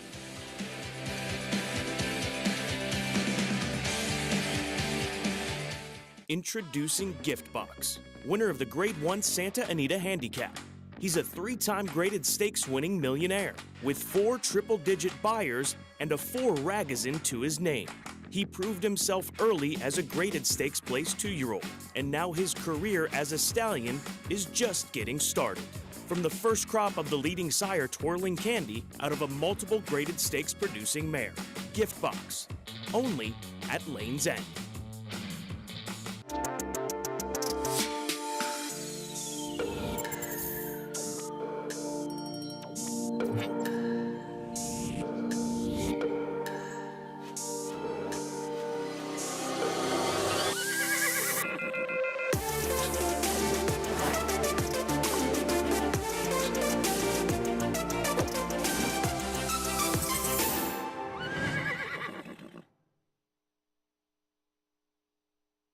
Maximum Security proves he's the real deal with a gate-to-wire win in the Florida Derby. Champion 3-year-old. Maximum Security has won the TVG.com Haskell Invitational. 11 triple-digit buyers. Maximum Security. He smoked them in the Cigar Mile. Grade 1 winning 4-year-old. Maximum Security takes them all the way in the TVG Pacific Classic. Maximum Security.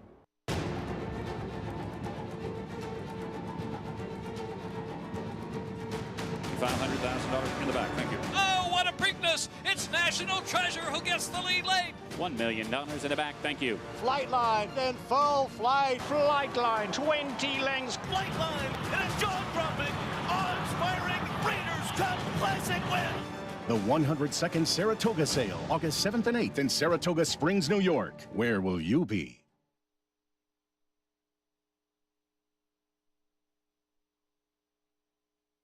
Saturday from Saratoga on our FS1 coverage. It's brought to you in part by Claiborne Farm. 100 years of doing the usual unusually well.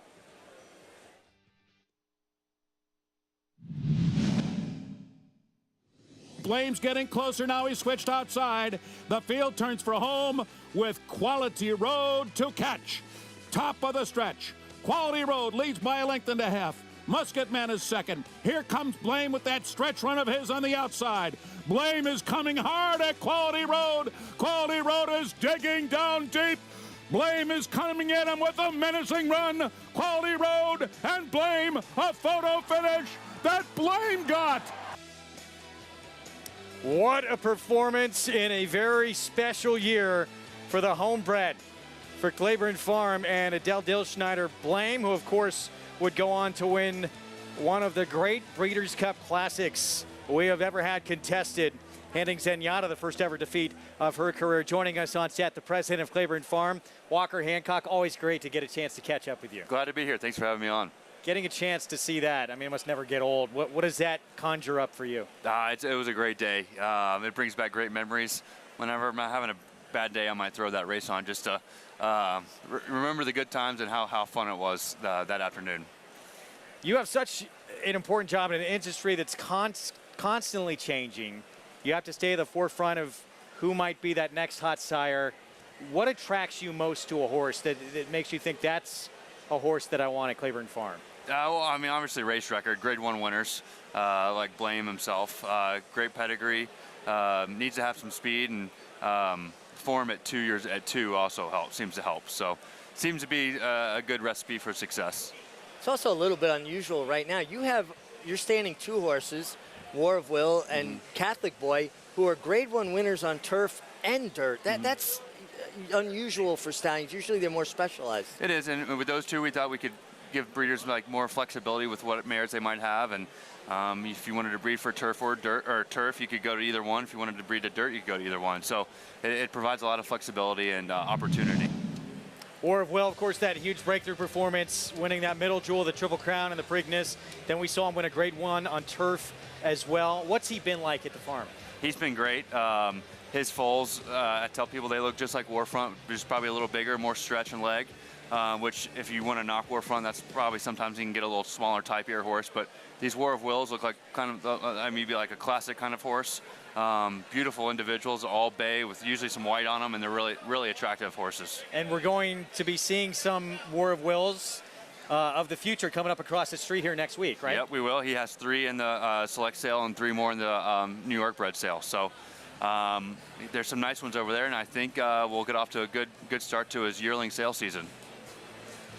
Catholic Boy, another one that anyone who comes to Saratoga knows very well. I mean, that performance in the Travers, just sensational from this horse. He was so great on turf prior to that as well, but seemed like a horse who just had a great will to win. He could do it on both surfaces, as Mig attested to, and already having some success too. Yeah, he has. He has a horse that just missed a stake at Monmouth the other day. I'm sure she'll come back. She looks like she always wants to go a little further, so I'll see her around 2 turns, and I think we'll get a stakes. She'll probably be his first stakes winner.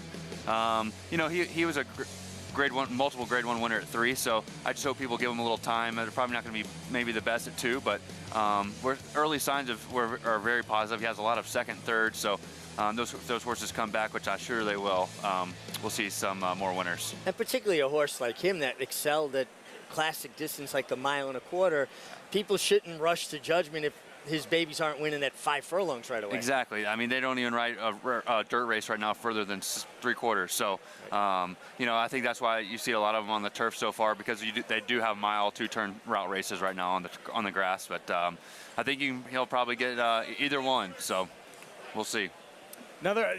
We covered Silver State, you know, a lot of the races where he ran on this network. I've never seen a horse quietly put together such a great win streak, 6 in a row, Met Mile as well, but it didn't seem to get the respect until finally we're like, wow, this horse has won 4, 5, now 6 in a row. It was pretty incredible. Yeah, talking about a quiet 6-race win streak. You know, he's the only horse to defeat Nick Sco a couple years ago.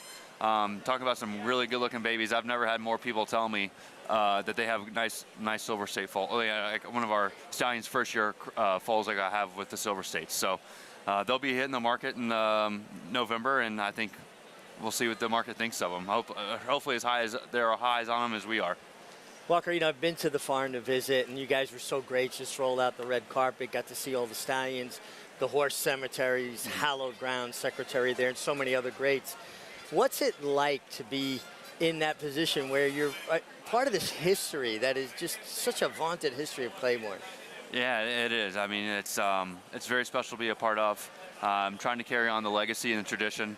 There's some really big shoes to fill, so we got to get to work and start finding some really nice horses to fill those shoes. Well, you're under a lot of pressure immediately, but as you said, I'm not sure if you're serious or not, but you said you're actually at about 4 years old. We're sort of started in this business. I would argue it's probably from birth. You've done a really nice job carrying that legacy along, but what is the legacy that you hope to leave going forward?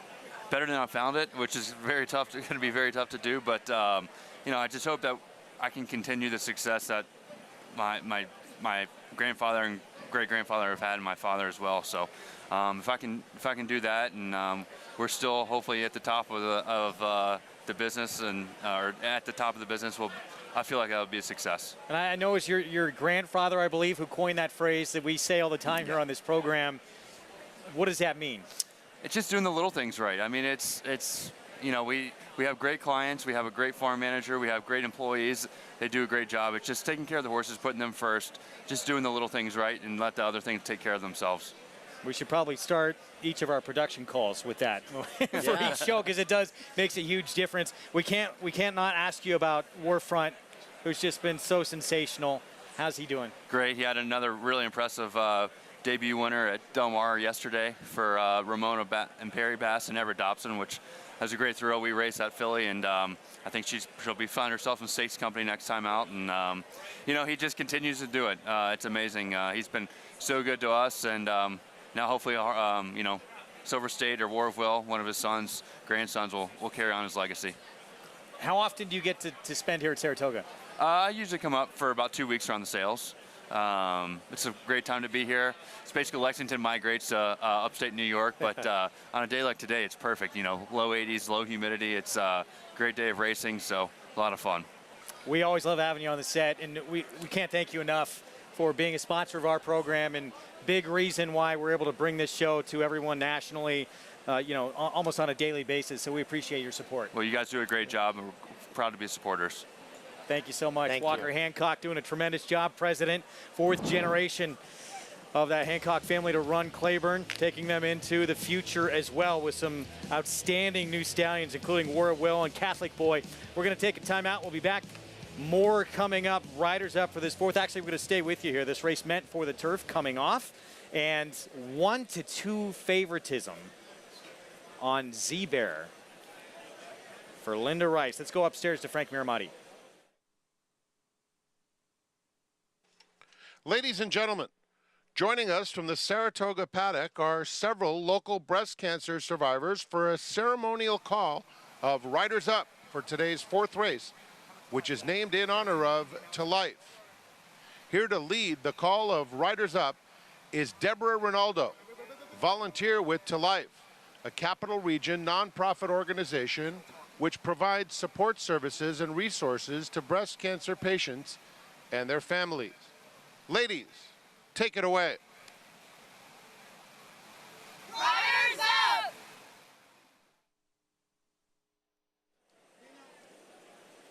Going to get back to live action here momentarily. Thank you, Frank. As we're 8 minutes away here from this fourth coming up. So back to Z-Bear. With this race taken off the turf, Mig, I mean, this horse looks imposing.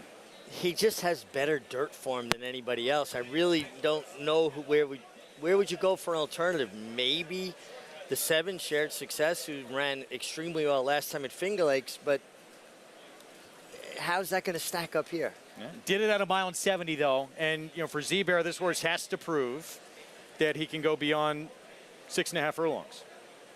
Yeah, no, I mean, listen, that's fair enough, but very white-hot connections. Linda Rice, and you know, Jose Loscano's having a terrific meeting, putting horses in position. They had multiple win day yesterday, and you know, very, very short price. I guess if I was going to go anyplace else, I might give the 7 a try, but Z-Bear looks awful tough. Pretty good New York-bred first-level allowance race he's coming out of as well. Mariachi, G. Munning were first and third in that race, both who have some talent.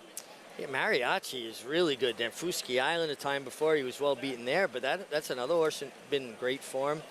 She was by the barn yesterday morning and was petting Mariachi, who looks like he came out of his race in good order, or she might want to follow back. Still to come tonight, again, 4:38 Eastern time. First leg of that Triple Crown of harness racing for trotters from East Rutherford, New Jersey. $1.2 million Hamiltonian, America's Classic Trotting Race, 98th edition. And in Celebrity Bambino, it will be the one to beat. It was drawn that inside post, coming off a dominant elimination performance. So we look forward to that coming up later on today. Rode my first winner there, Greg, Meadowlands. You still have it up on the wall? No.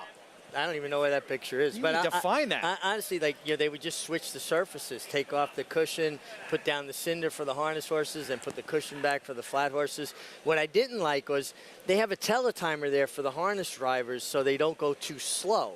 They actually can get fined for going too slow in harness racing. And in flat racing, they would have the teletimer there. So you'd go to the first turn and be slowing the pace down 24, and then everybody would go. You know, for people that didn't have a good clock in their head, they had a clock to go by. I hated it. Ruined your advantage. Here's our post parade. It's going to be an abbreviated one with the scratches, and this one, again, that was meant for the turf. We start with Noble Huntsman. Dylan Davis rides. Yeah, 11 tries, all on turf for this horse. Now going to leave him in on the dirt. He's going to have to prove he can do it. Not much dirt form to go off of for Sell Something.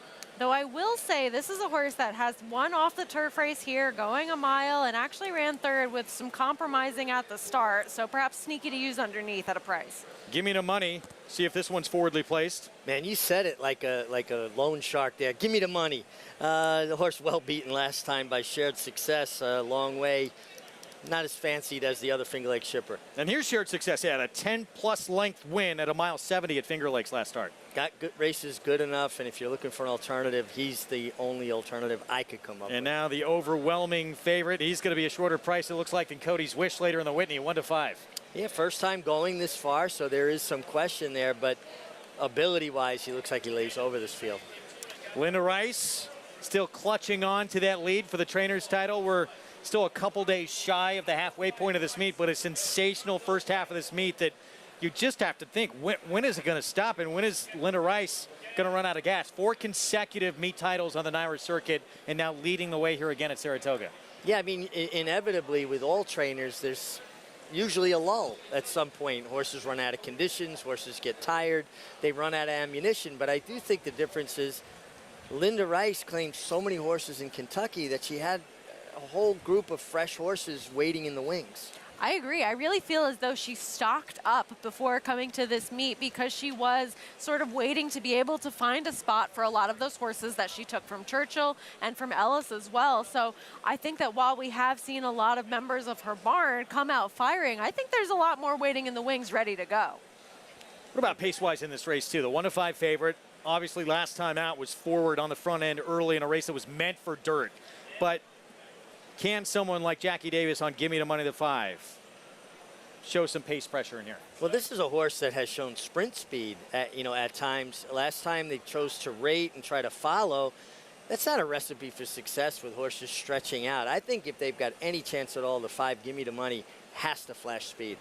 And I just don't know if this is a horse that's actually faster than the 11 horse Z-Bear early. I think that this would be some serious hustling, that even if those were the intentions, I just don't know if this one could be positioned ahead of that outside horse. But you don't have to be faster, stretching out to the mile to be a thorn in the side, right? If you come out running, like in a perfect world, Jose Loscano on the 11 Z-Bear would love to break, kind of like we saw Manny Franco win the last race with Victorious Wave.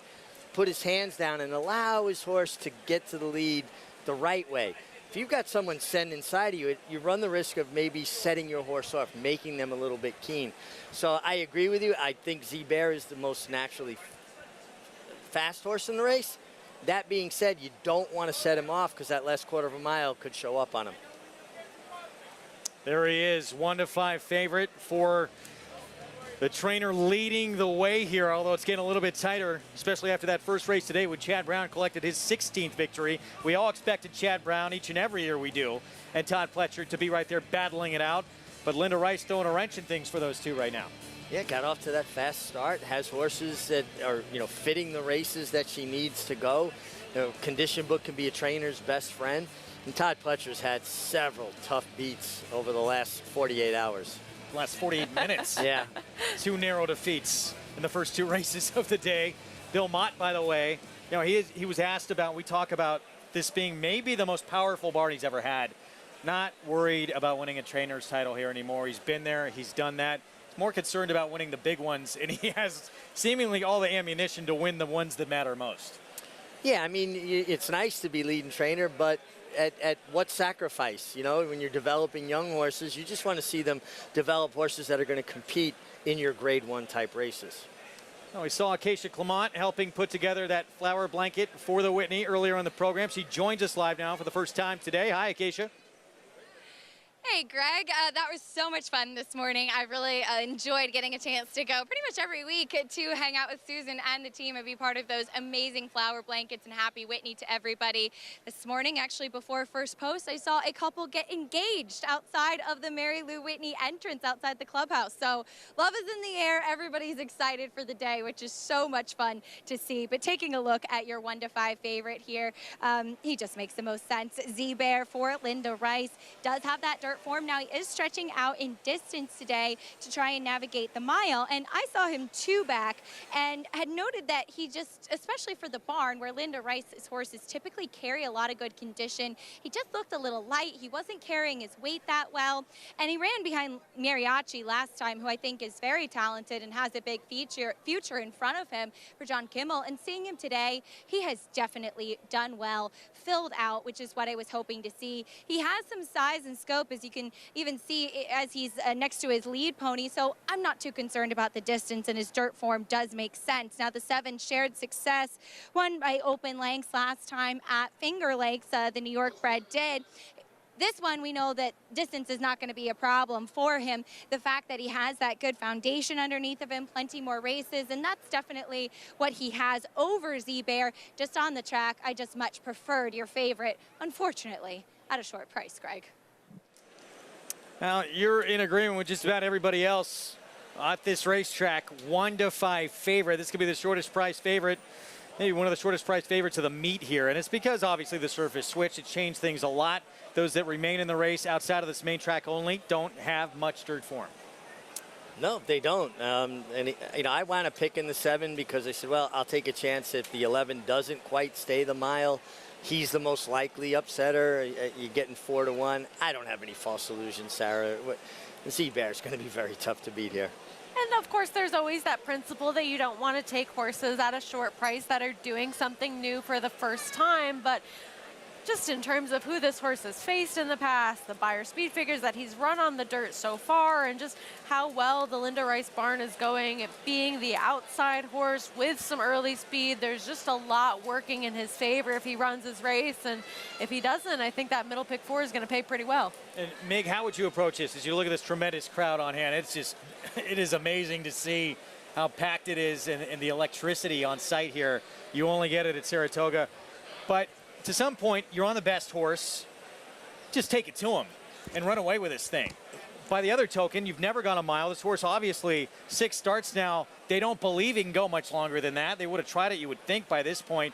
Do you want to not say, let's conserve a little bit in case he does get tired? With that post stretching to the mile for the first time, I would not try to take it to anybody. I wouldn't take anything away that comes easy to my horse, but I would count on somebody trying to take a shot from the inside.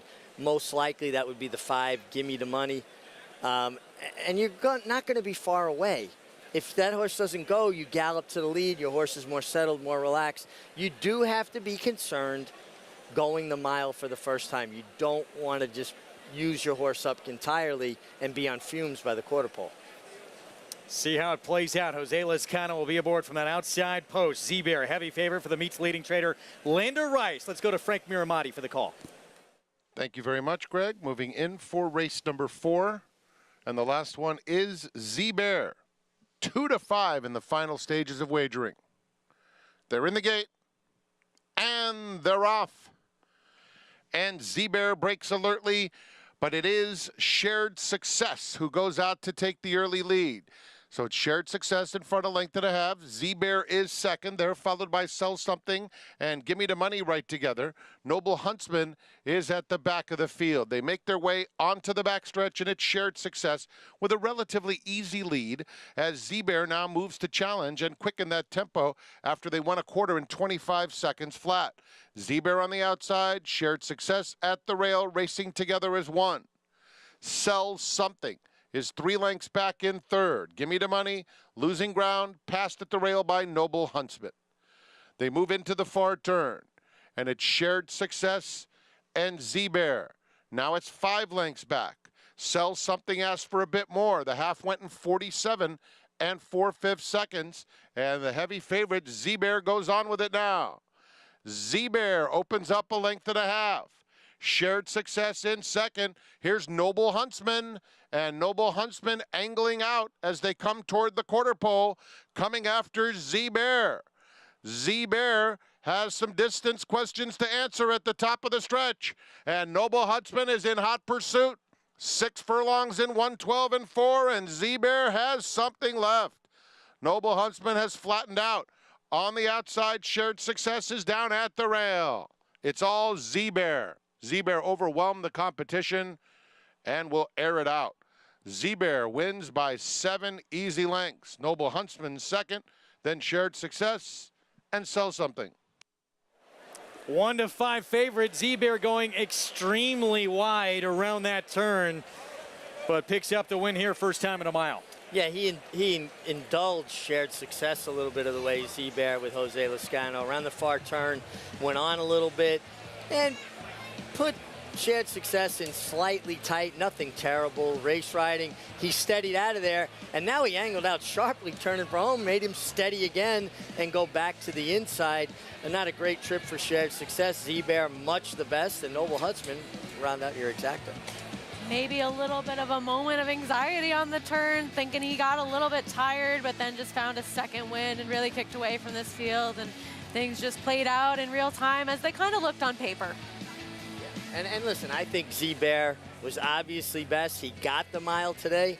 I don't think he really wants a mile. I think he got the mile with the right group. I would agree with that sentiment completely. I think that this was a good spot for him to try to get the distance, but I don't think that this is necessarily what he wants to do going forwards. It looked like a tired group coming home.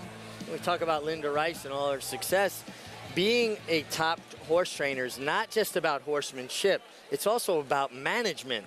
And, you know, picking or getting into spots like this as a main track only, this is what's going to help you win training titles, because you're just placing your horses so well. Yeah, and I mean, you're going to beat a Chad Brown or a Todd Pletcher as well. As you look at Linda Rice, that's a great phone call to make, a winning one. Got to get a little bit lucky, too, in some respects. And a little bit lucky here that this horse, I mean, a massive standout against this group in a race that comes off the turf. Yeah, massive standout here off the turf for a horse that probably doesn't want to get a mile, gets a mile because he was in with the right kind of company. Absolutely agree. This is just the exact location for him to be at the right time. And part of her success is that she does spot her horses so well. 12th winner at the meet for Jose Lezcano. He's having a tremendous Saratoga. Meet leading 18th win for trainer Linda Rice. Z-Bear at 1-5. Here in the fourth, we'll move on to race 5 and a mandatory payout, pick 5, when we come back.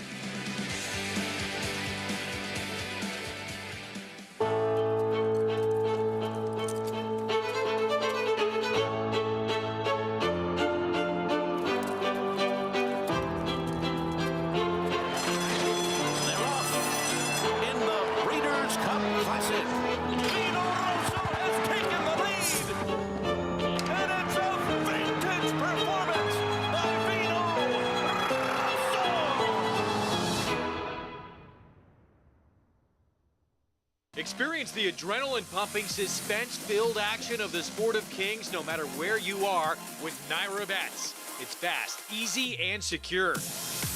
Download the app today and start winning with our lucrative weekly promotions, thrilling handicapping contests, and a one-of-a-kind VIP rewards program. Don't just watch horse racing, be a part of the action with Naira Bets.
You're watching our live coverage on FS1 of Saratoga Live on Whitney Day with Cody's Wish still to come later today on Big Fox, 3 Eastern start time for that program.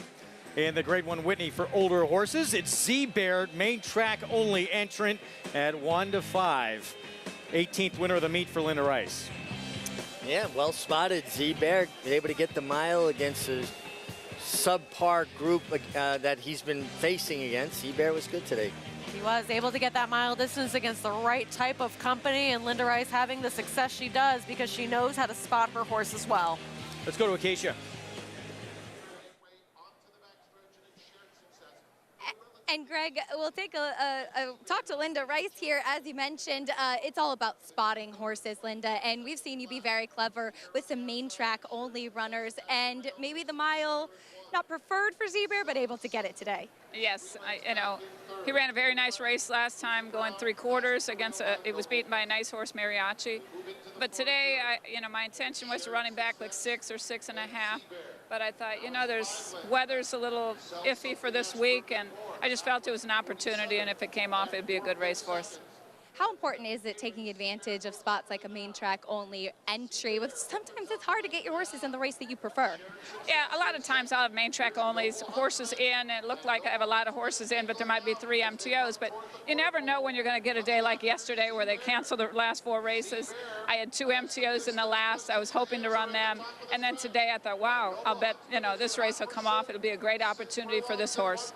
This is a horse that looks like he's done really well, too, coming here to Saratoga and just continues to get stronger. Yes, he has. He's really improved. He went through a little bit of a lull for a while, but he's really trending back up for me. Well, he got the win today. Congratulations, Linda. Thank you, Acacia.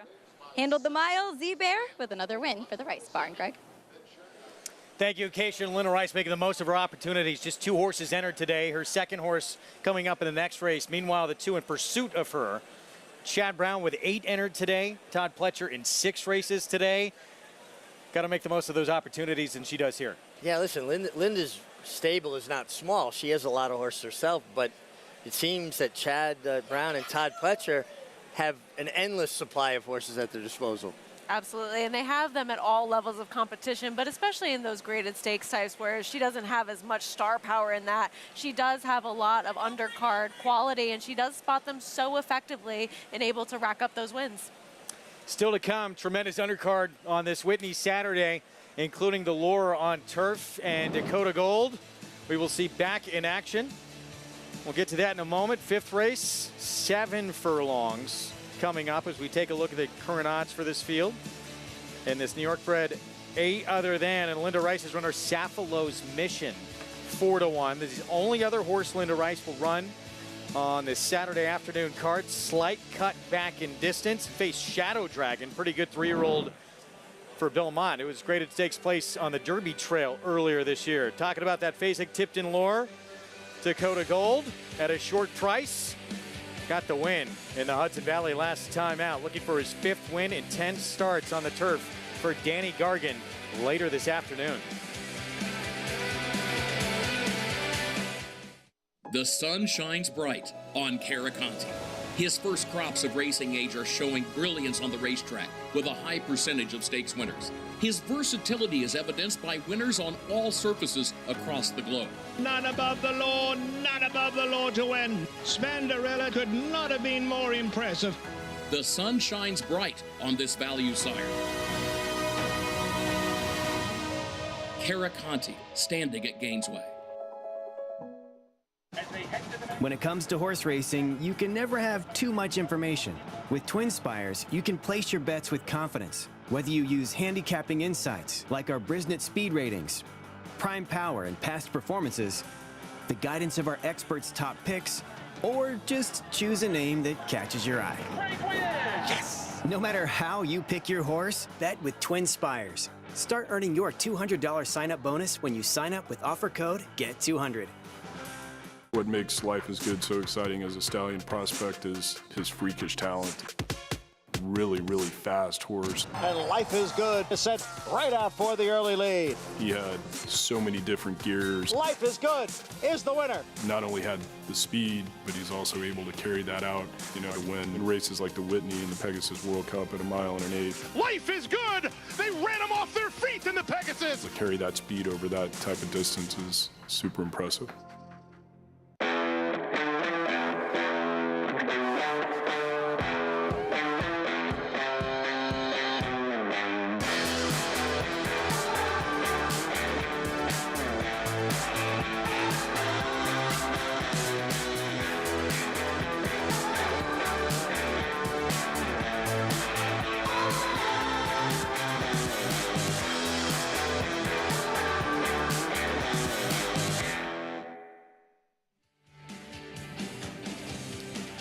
Back with you on a very special Saturday here at Saratoga Racecourse, Whitney Day, honoring all the contributions and what that family meant to this racetrack and this town. Of course, the Queen of Saratoga, Mary Lou Whitney, saved this racetrack, helped make it what it is today, and all the storylines leading up to the big one later to come with Cody's Wish, trying to make it 7 straight and trying to step up to that heavyweight division and target that Breeders' Cup Classic. This is essentially the audition to try and get there.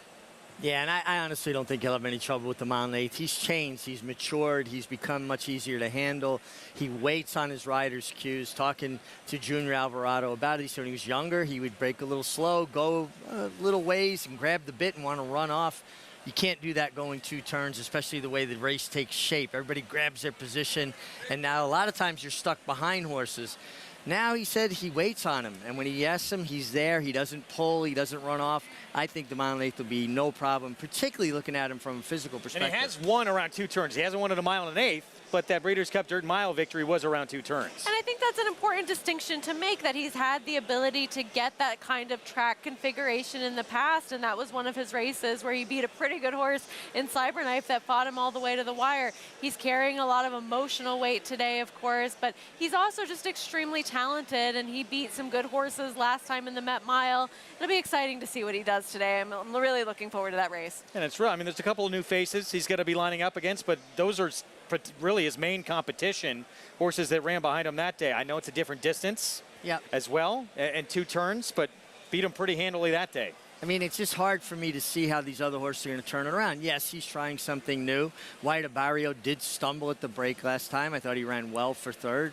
Zandon's honest. He shows up every time. You know he has no trouble with the 1 1/8 miles. I just think Cody's Wish just might be a better horse. Can't wait to see him, and if he can do it, it's everyone is going to be cheering him on. No one's going to be disappointed, even those lining up in the race, to see if they couldn't win it, if that horse is able to win it. That's still to come on our Fox coverage beginning at 3 Eastern time. Of course, one of the most loaded races on this card, Basic Tipton Lure, named after the back-to-back Breeders' Cup Mile winner back in 1992 and 93 for Shug McGahee. And Dakota Gold for Danny Gargan, coming off that impressive performance where he took it to Some Like It Hot Brown and Jerry the Nipper, who he turned the tables on. Yeah, this was a real nice effort from him, and it finished strong. There was a fast pace, although the Belmont turf course was playing very, very fast at that period of time, but he just angled to the clear and rolled over them, Sarah. This was a nice effort. It was. He's a horse that always seems to show up with some consistent efforts. He's done it well versus New York breds in the past. Hasn't disappointed versus Open Company either. But you bring up a great point about how the turf was extremely firm at this time at Belmont. It is not like that today. We had some rain, some significant rain, and there's a little bit of give still left in that turf course. Yeah, I definitely think it's going to play a factor in this as well. I mean, we had significant rain. It's labeled yielding.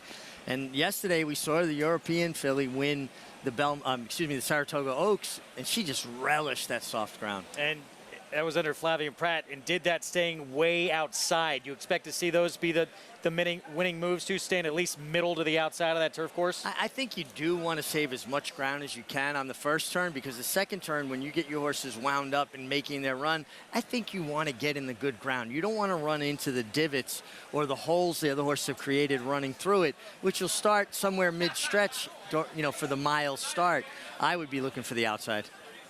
Ready to get your party hats on? Party hats? Yes.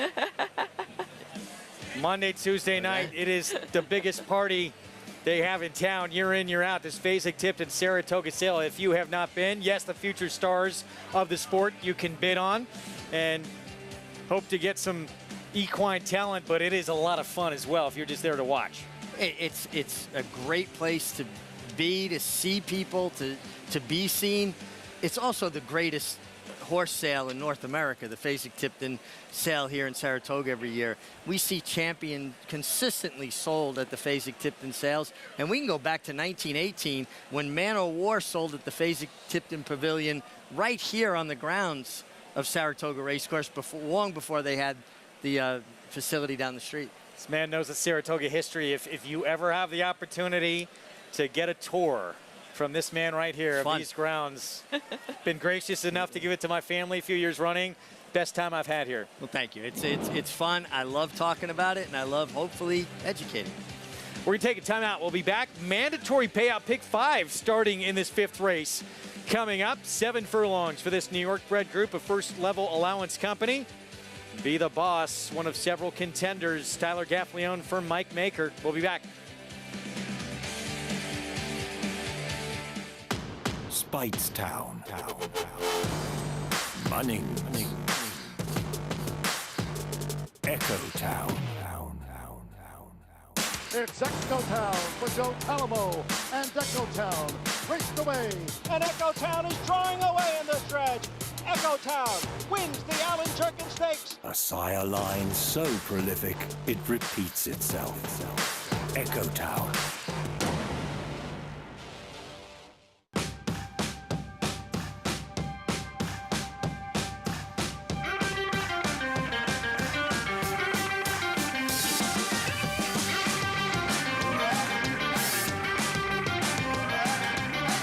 Forte on the outside, Cave Rock along the rail, and Forte to win the Breeders' Cup Juvenile.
Sequel, New York is a beautiful 223-acre farm in Hudson, New York, which is in Columbia County.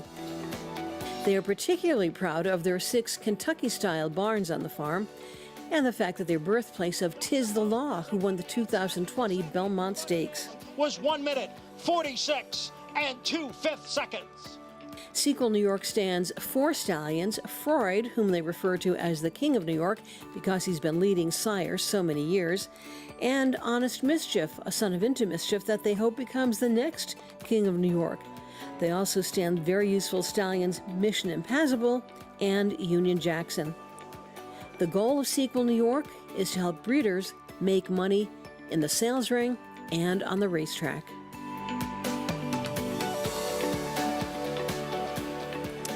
For more information on the New York Thoroughbred and Breeding Program, you can go to nybreds.com.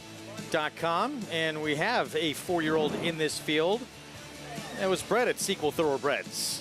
And there he is, the last remaining runner on this card today for the meet's leading trainer, Linda Rice, Saffalo's Mission, the 5. Yeah, Saffalo's Mission, certainly a contender here. And maybe Linda wanted to have half the day off so she can enjoy this great racing that is going to start with all the stakes action. I don't blame her, that's for sure. Meanwhile, a horse who was briefly on the Triple Crown trail end of the 2-year-old campaign, coming back for his first start of his 3-year-old season with more. Let's go to Acacia. That's right, Greg. A couple of interesting layoff runners in here, including the one quick to accuse, who's one of 2 for Horacio de Paz. This is actually the half-brother to fan favorite, New York bred Mr. Buff, multiple stakes winner and graded stakes place horse, who any who remember Mr. Buff remember that he was absolutely massive. This guy definitely has a bit more of the accelerate influence from the top side, but he's grown coming back as a 3-year-old. He's gotten a bit taller and leggier, but I actually like the cutback to the 7 furlongs for him. He's not as burly as Mr. Buff was, a little bit more of a leaner, elegant type of frame, and he's incredibly fit coming back. I'm very intrigued by him, and I like this spot, again, off of the layoff, not having raced since December. The number 3, 2 for Charging, comes off a bit of a freshening. Last seen trying the Commentator against much tougher last time over at Belmont. He too cuts back in distance, which I really think should suit him well. He is typically more of an energetic type in the preliminaries. He's been pretty relaxed today, though they did saddle him outside of the saddling stalls. He's handled himself professionally, and once they got the tack on, he's not turned a hair. So I like what I see from him, but given his overall physique and the demeanor that I'm used to seeing from him, I think less distance will bode well for him. The 10 Straight Arrow also has a big pedigree. He is the half-brother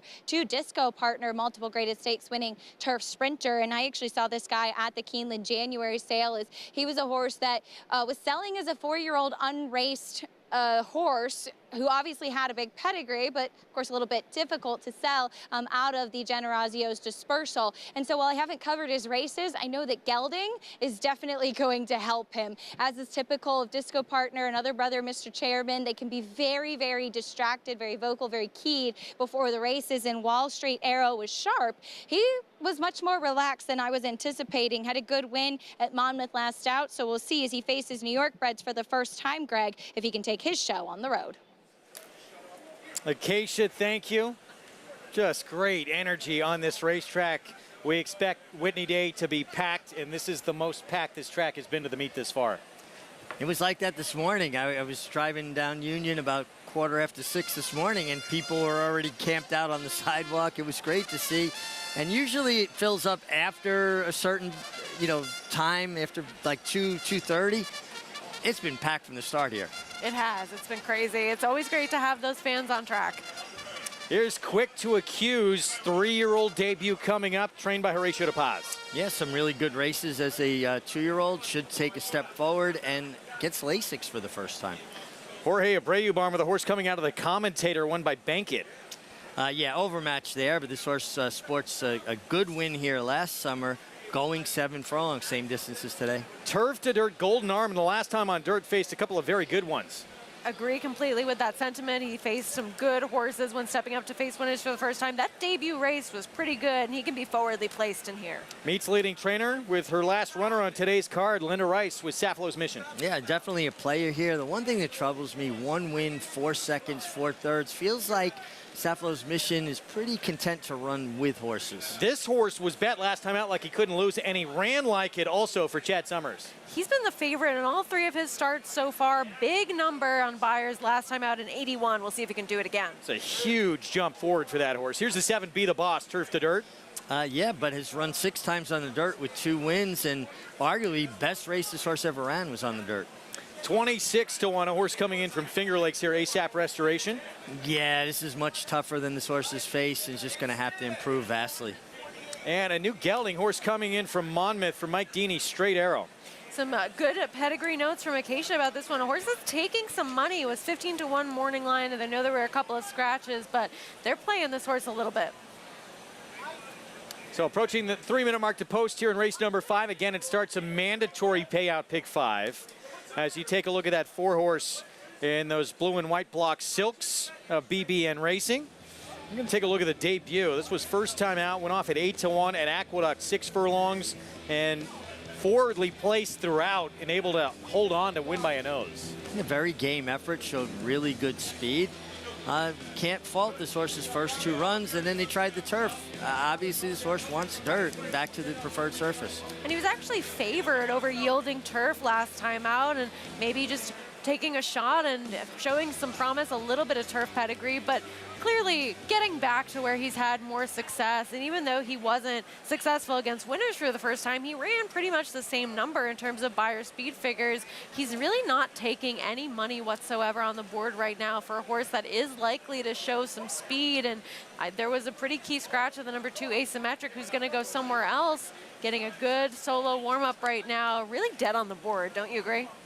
Yeah, really taking no money for a horse whose both dirt efforts were good.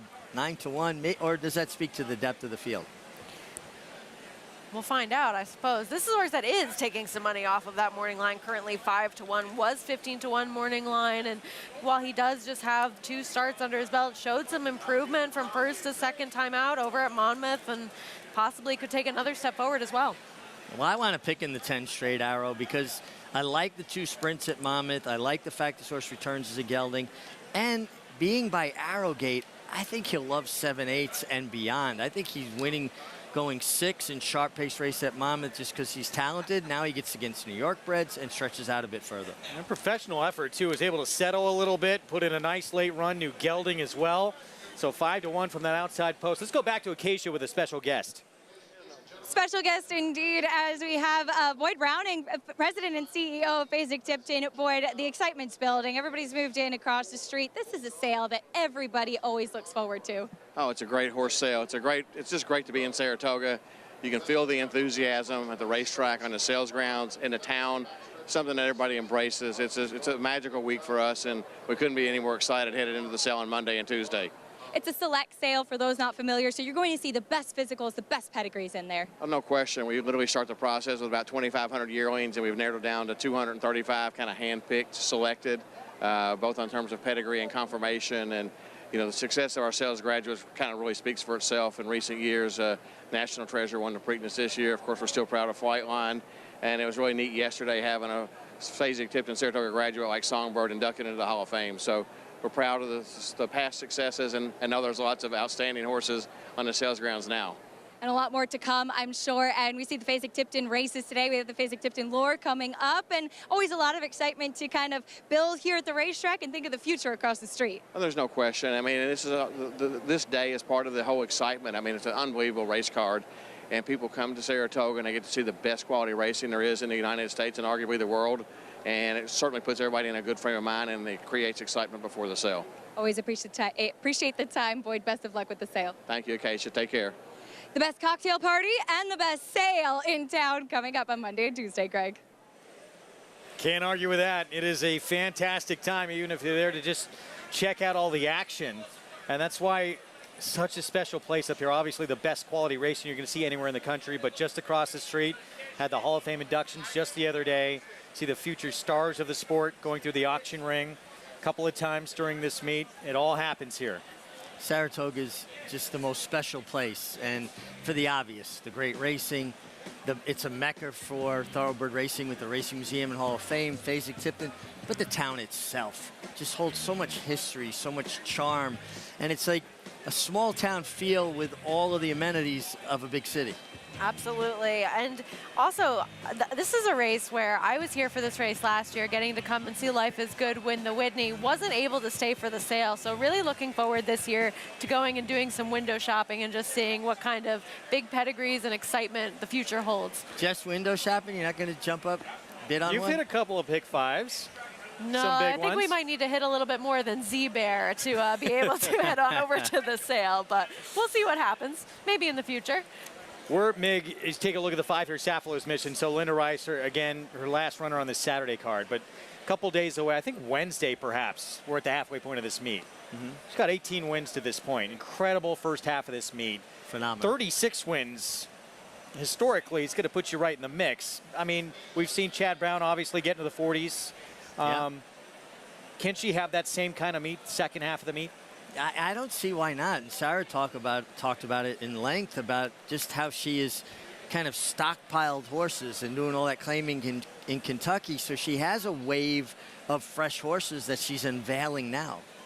I couldn't agree with you more, Richie. I think that that barn is so deeply stocked, and she just spots those horses in the most appropriate of places. I don't really see that kind of momentum coming to a stall as we go forward with the rest of the meet.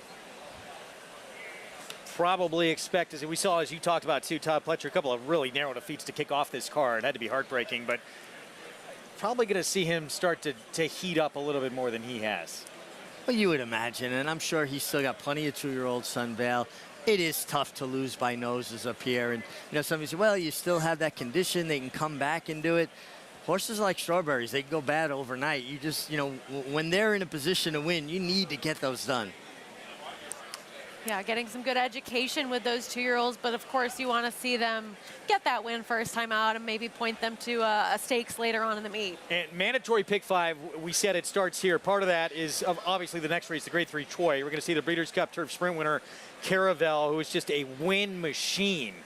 Back in action. She's 2 for 3 here at Saratoga. What do you think, Sarah?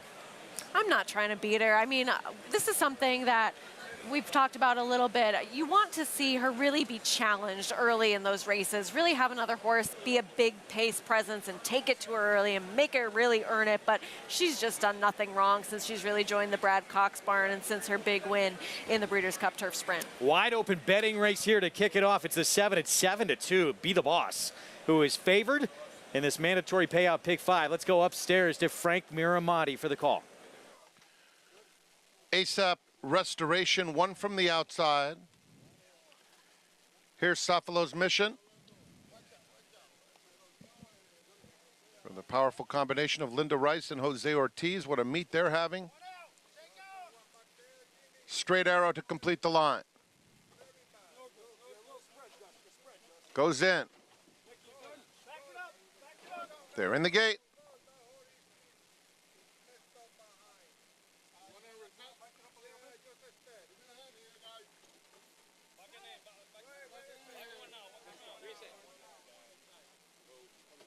All set, just a little bit of movement.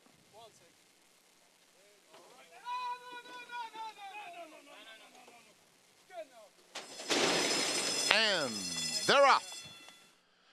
Golden Arm is very quick, so is Straight Arrow on the far outside, and Be the Boss in the pink in between them. Up the backstretch, and it's Golden Arm on even terms with Be the Boss, and they're tracked by Straight Arrow, 3/4 behind in third. Quick to Accuse is fourth. Thank You, John, fifth in between horses, but only 2 lengths off the lead. It's another 3 to the next flight, 2 for Charging. Safalo's Mission racing in between rivals, and ASAP Restoration is at the back of the field. It's Golden Arm and Be the Boss. The opening quarter went in 22 4/5 seconds, and Be the Boss is up to take the lead. Opening up almost a length as Straight Arrow takes second. Golden Arm retreating along the inside. Passed by Thank You, John, who's up to take third, heading toward the quarter pole. Then Quick to Accuse and Safalo's Mission, the half in an honest 45 2. Be the Boss, Straight Arrow come to the top of the stretch. Thank You, John is on the outside third. Another 3 back to Quick to Accuse in fourth. They're in the final 1/8 of a mile. And Be the Boss still maintains a length lead. On the outside, Straight Arrow takes another shot at him. They'll come for the wire, 1-2. It's Be the Boss under Tyler Gaffleone, Straight Arrow, and Jose Lezcano trying to get by right on the money. Here it is. Straight Arrow and Be the Boss. Another extremely close photo. It's tight between those two. Then Safalo's Mission and Quick to Accuse. Did Jose Lezcano and Straight Arrow in the 10 get by Be the Boss? The 7 with Tyler Gaffleone. Another photo finish here on Whitney Saturday. Another terrific horse race. I do believe the 10 Straight Arrow got his nose in front right in the shadow of the wire. But I'll wait for the photo to be posted. Yeah, I think you're good. Sure looks good right there, but a nice effort from this horse. Well posted outside, son of Arrogate, appreciated and needed every bit of that 7 furlongs to narrowly defeat Be the Boss, who was very game in defeat. And I think this is one of those races where the board actually did tell you quite a bit, because this was a horse that was taking some money, and the number 4 horse, Golden Arm, really dead on the board. And while he did show some of that early interest, he retreated out of there pretty quickly. Exciting battle to the finish. I mean, we've had 5 races so far, 3 very close finishes, a couple of favorites, couple of prices, and just so much action coming up, and a really good way to start it out. Does look like the 10 cameras showing Jose Lezcano and Straight Arrow. Just posted this 4-year-old son of Arrogate from Mike Deeney, coming off that maiden win at Monmouth, first time in against winners, goes back to back.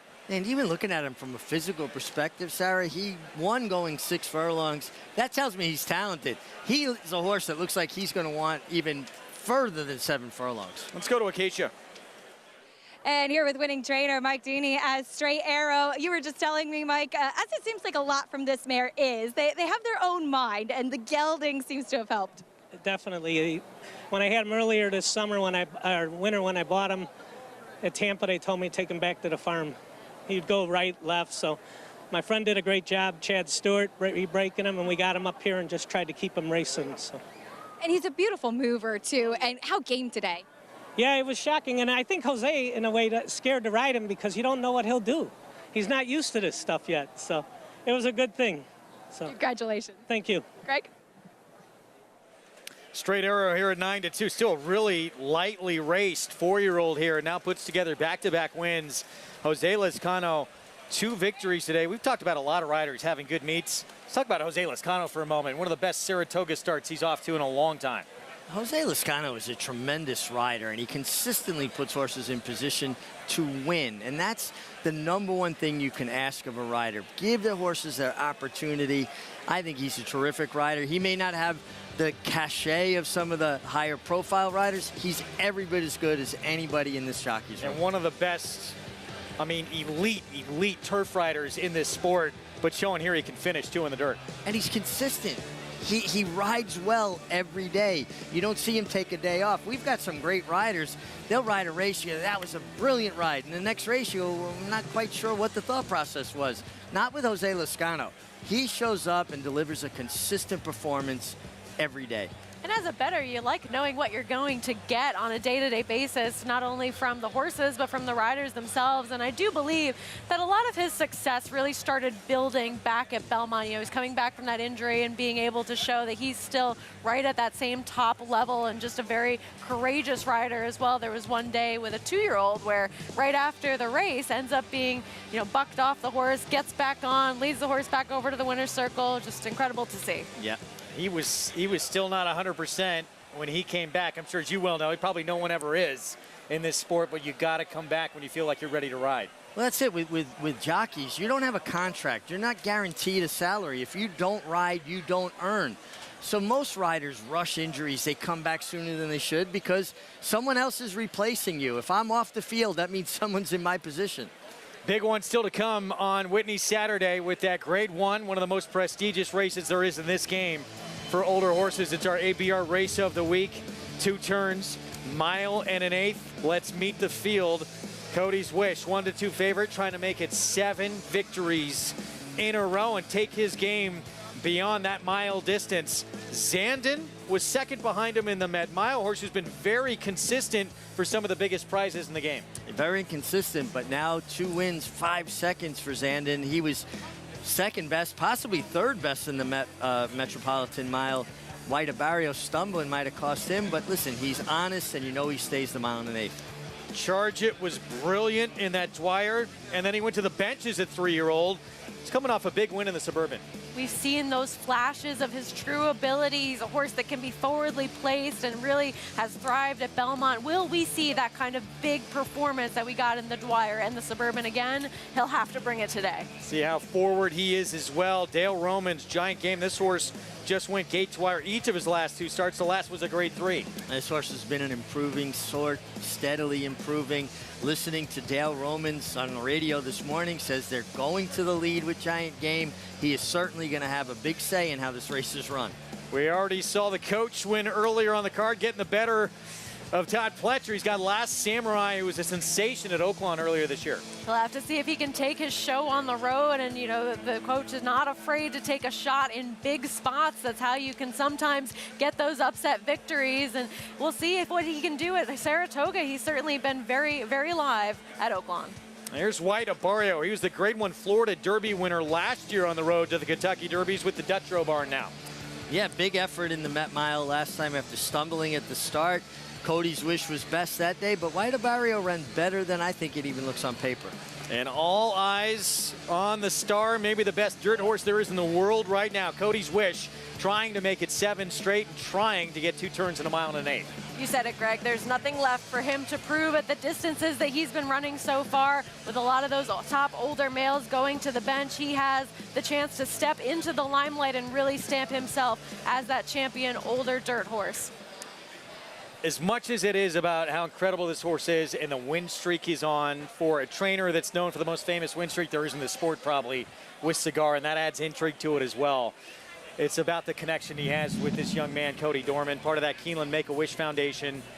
Meets this horse at Gainsborough Farm, and this horse comes over, puts his head in his lap. They instantly form that bond, and as a result, named after him, he has that rare genetic disorder, Wolff-Hirschhorn syndrome, bound to a wheelchair, can communicate, but only through a tablet. And as a result of that, he does send well wishes to Cody's Wish every time he lines up. Which I think is just fantastic. You know, the challenges this young man has faced is unspeakable. None of us can even imagine on a daily basis. But the fact that this horse brightens up his life and he's got such a connection, and you do not see 5-year-old stallions come and put their head in anybody's lap. The fact that Cody's Wish has that affinity, that affection, that connection with Cody Dorman, it's a great story, and they picked out a great horse to name in his honor. And we all see it with how gentle the horse is with him. We all feel how special and important that bond is between the two of them, and to have a horse that is really just at the top of his game right now, be so incredibly gentle with Cody Dorman, such a beautiful thing to see. And I know Cody's Wish has the win streak, but there's no bigger superstar on the racetrack today than Cody Dorman. He's going to be allegedly watching that race from the winner's circle with his family later today. Yeah, it's just brilliant. And you know what? How do you not get romantic and feel good about racing with stories like these? And they're more prevalent than people realize. You know, the people on the racetrack have huge hearts, and they're such a generosity of spirit. And I think this is just a prime example. Great horse, but even a greater story with Cody's Wish. We'll see if it continues later today in the Grade 1 Whitney. And take a look at the stakes schedule that is ahead. It's up next on Fox. Grade 3 Troy with Breeders' Cup Turf Fruit winner Caravel back in action. And the Whitney to come as well with Cody's Wish. Can he make it 7 straight? There's Cody Dorman reunited. And Cody instantly came right up to him, put that head down in his lap, trying to keep that streak alive for him. Far Brage will try and win again, keep that Turf Triple Series alive for LSU Stables and Todd Pletcher. The leader of the 3-year-old filly division, Pretty Mischievous, will try and go Oaks Acorn Test to come, and that's the big prize ahead. Catholic Boy, a Grade 1 winner on both dirt and turf, including this romp in the Run Happy Travers Stakes. He's so impressive today, the others didn't even have a prayer. This 6-time graded stakes winner was the fastest 3-year-old of his crop over 10 furlongs. Now his first runners are hitting the track. Dual surface Grade 1 winner Catholic Boy, standing at Claiborne Farm. Now more than ever, it's time to get with the program. When shopping for your next race prospect, consider that New York breds start with an advantage. Our New York breds run for serious green. At Saratoga Race Meet, New York bred maidens run for up to $88,000. New York bred allowance horses run for up to $100,000. And New York bred owners can collect awards of up to $20,000 per horse per race. So get back with the program. Seriously.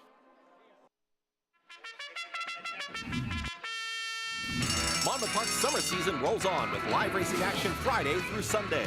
Fridays features a 2 p.m. first post, while weekend action begins at 12:40, kicking off the Win Early Pick 5. Home to full, competitive fields and big paydays, Monmouth Park continues to prove itself as a place to profit. Joining us on site, be sure to lock in your odds with fixed odds wagering at Monmouth Park Racetrack.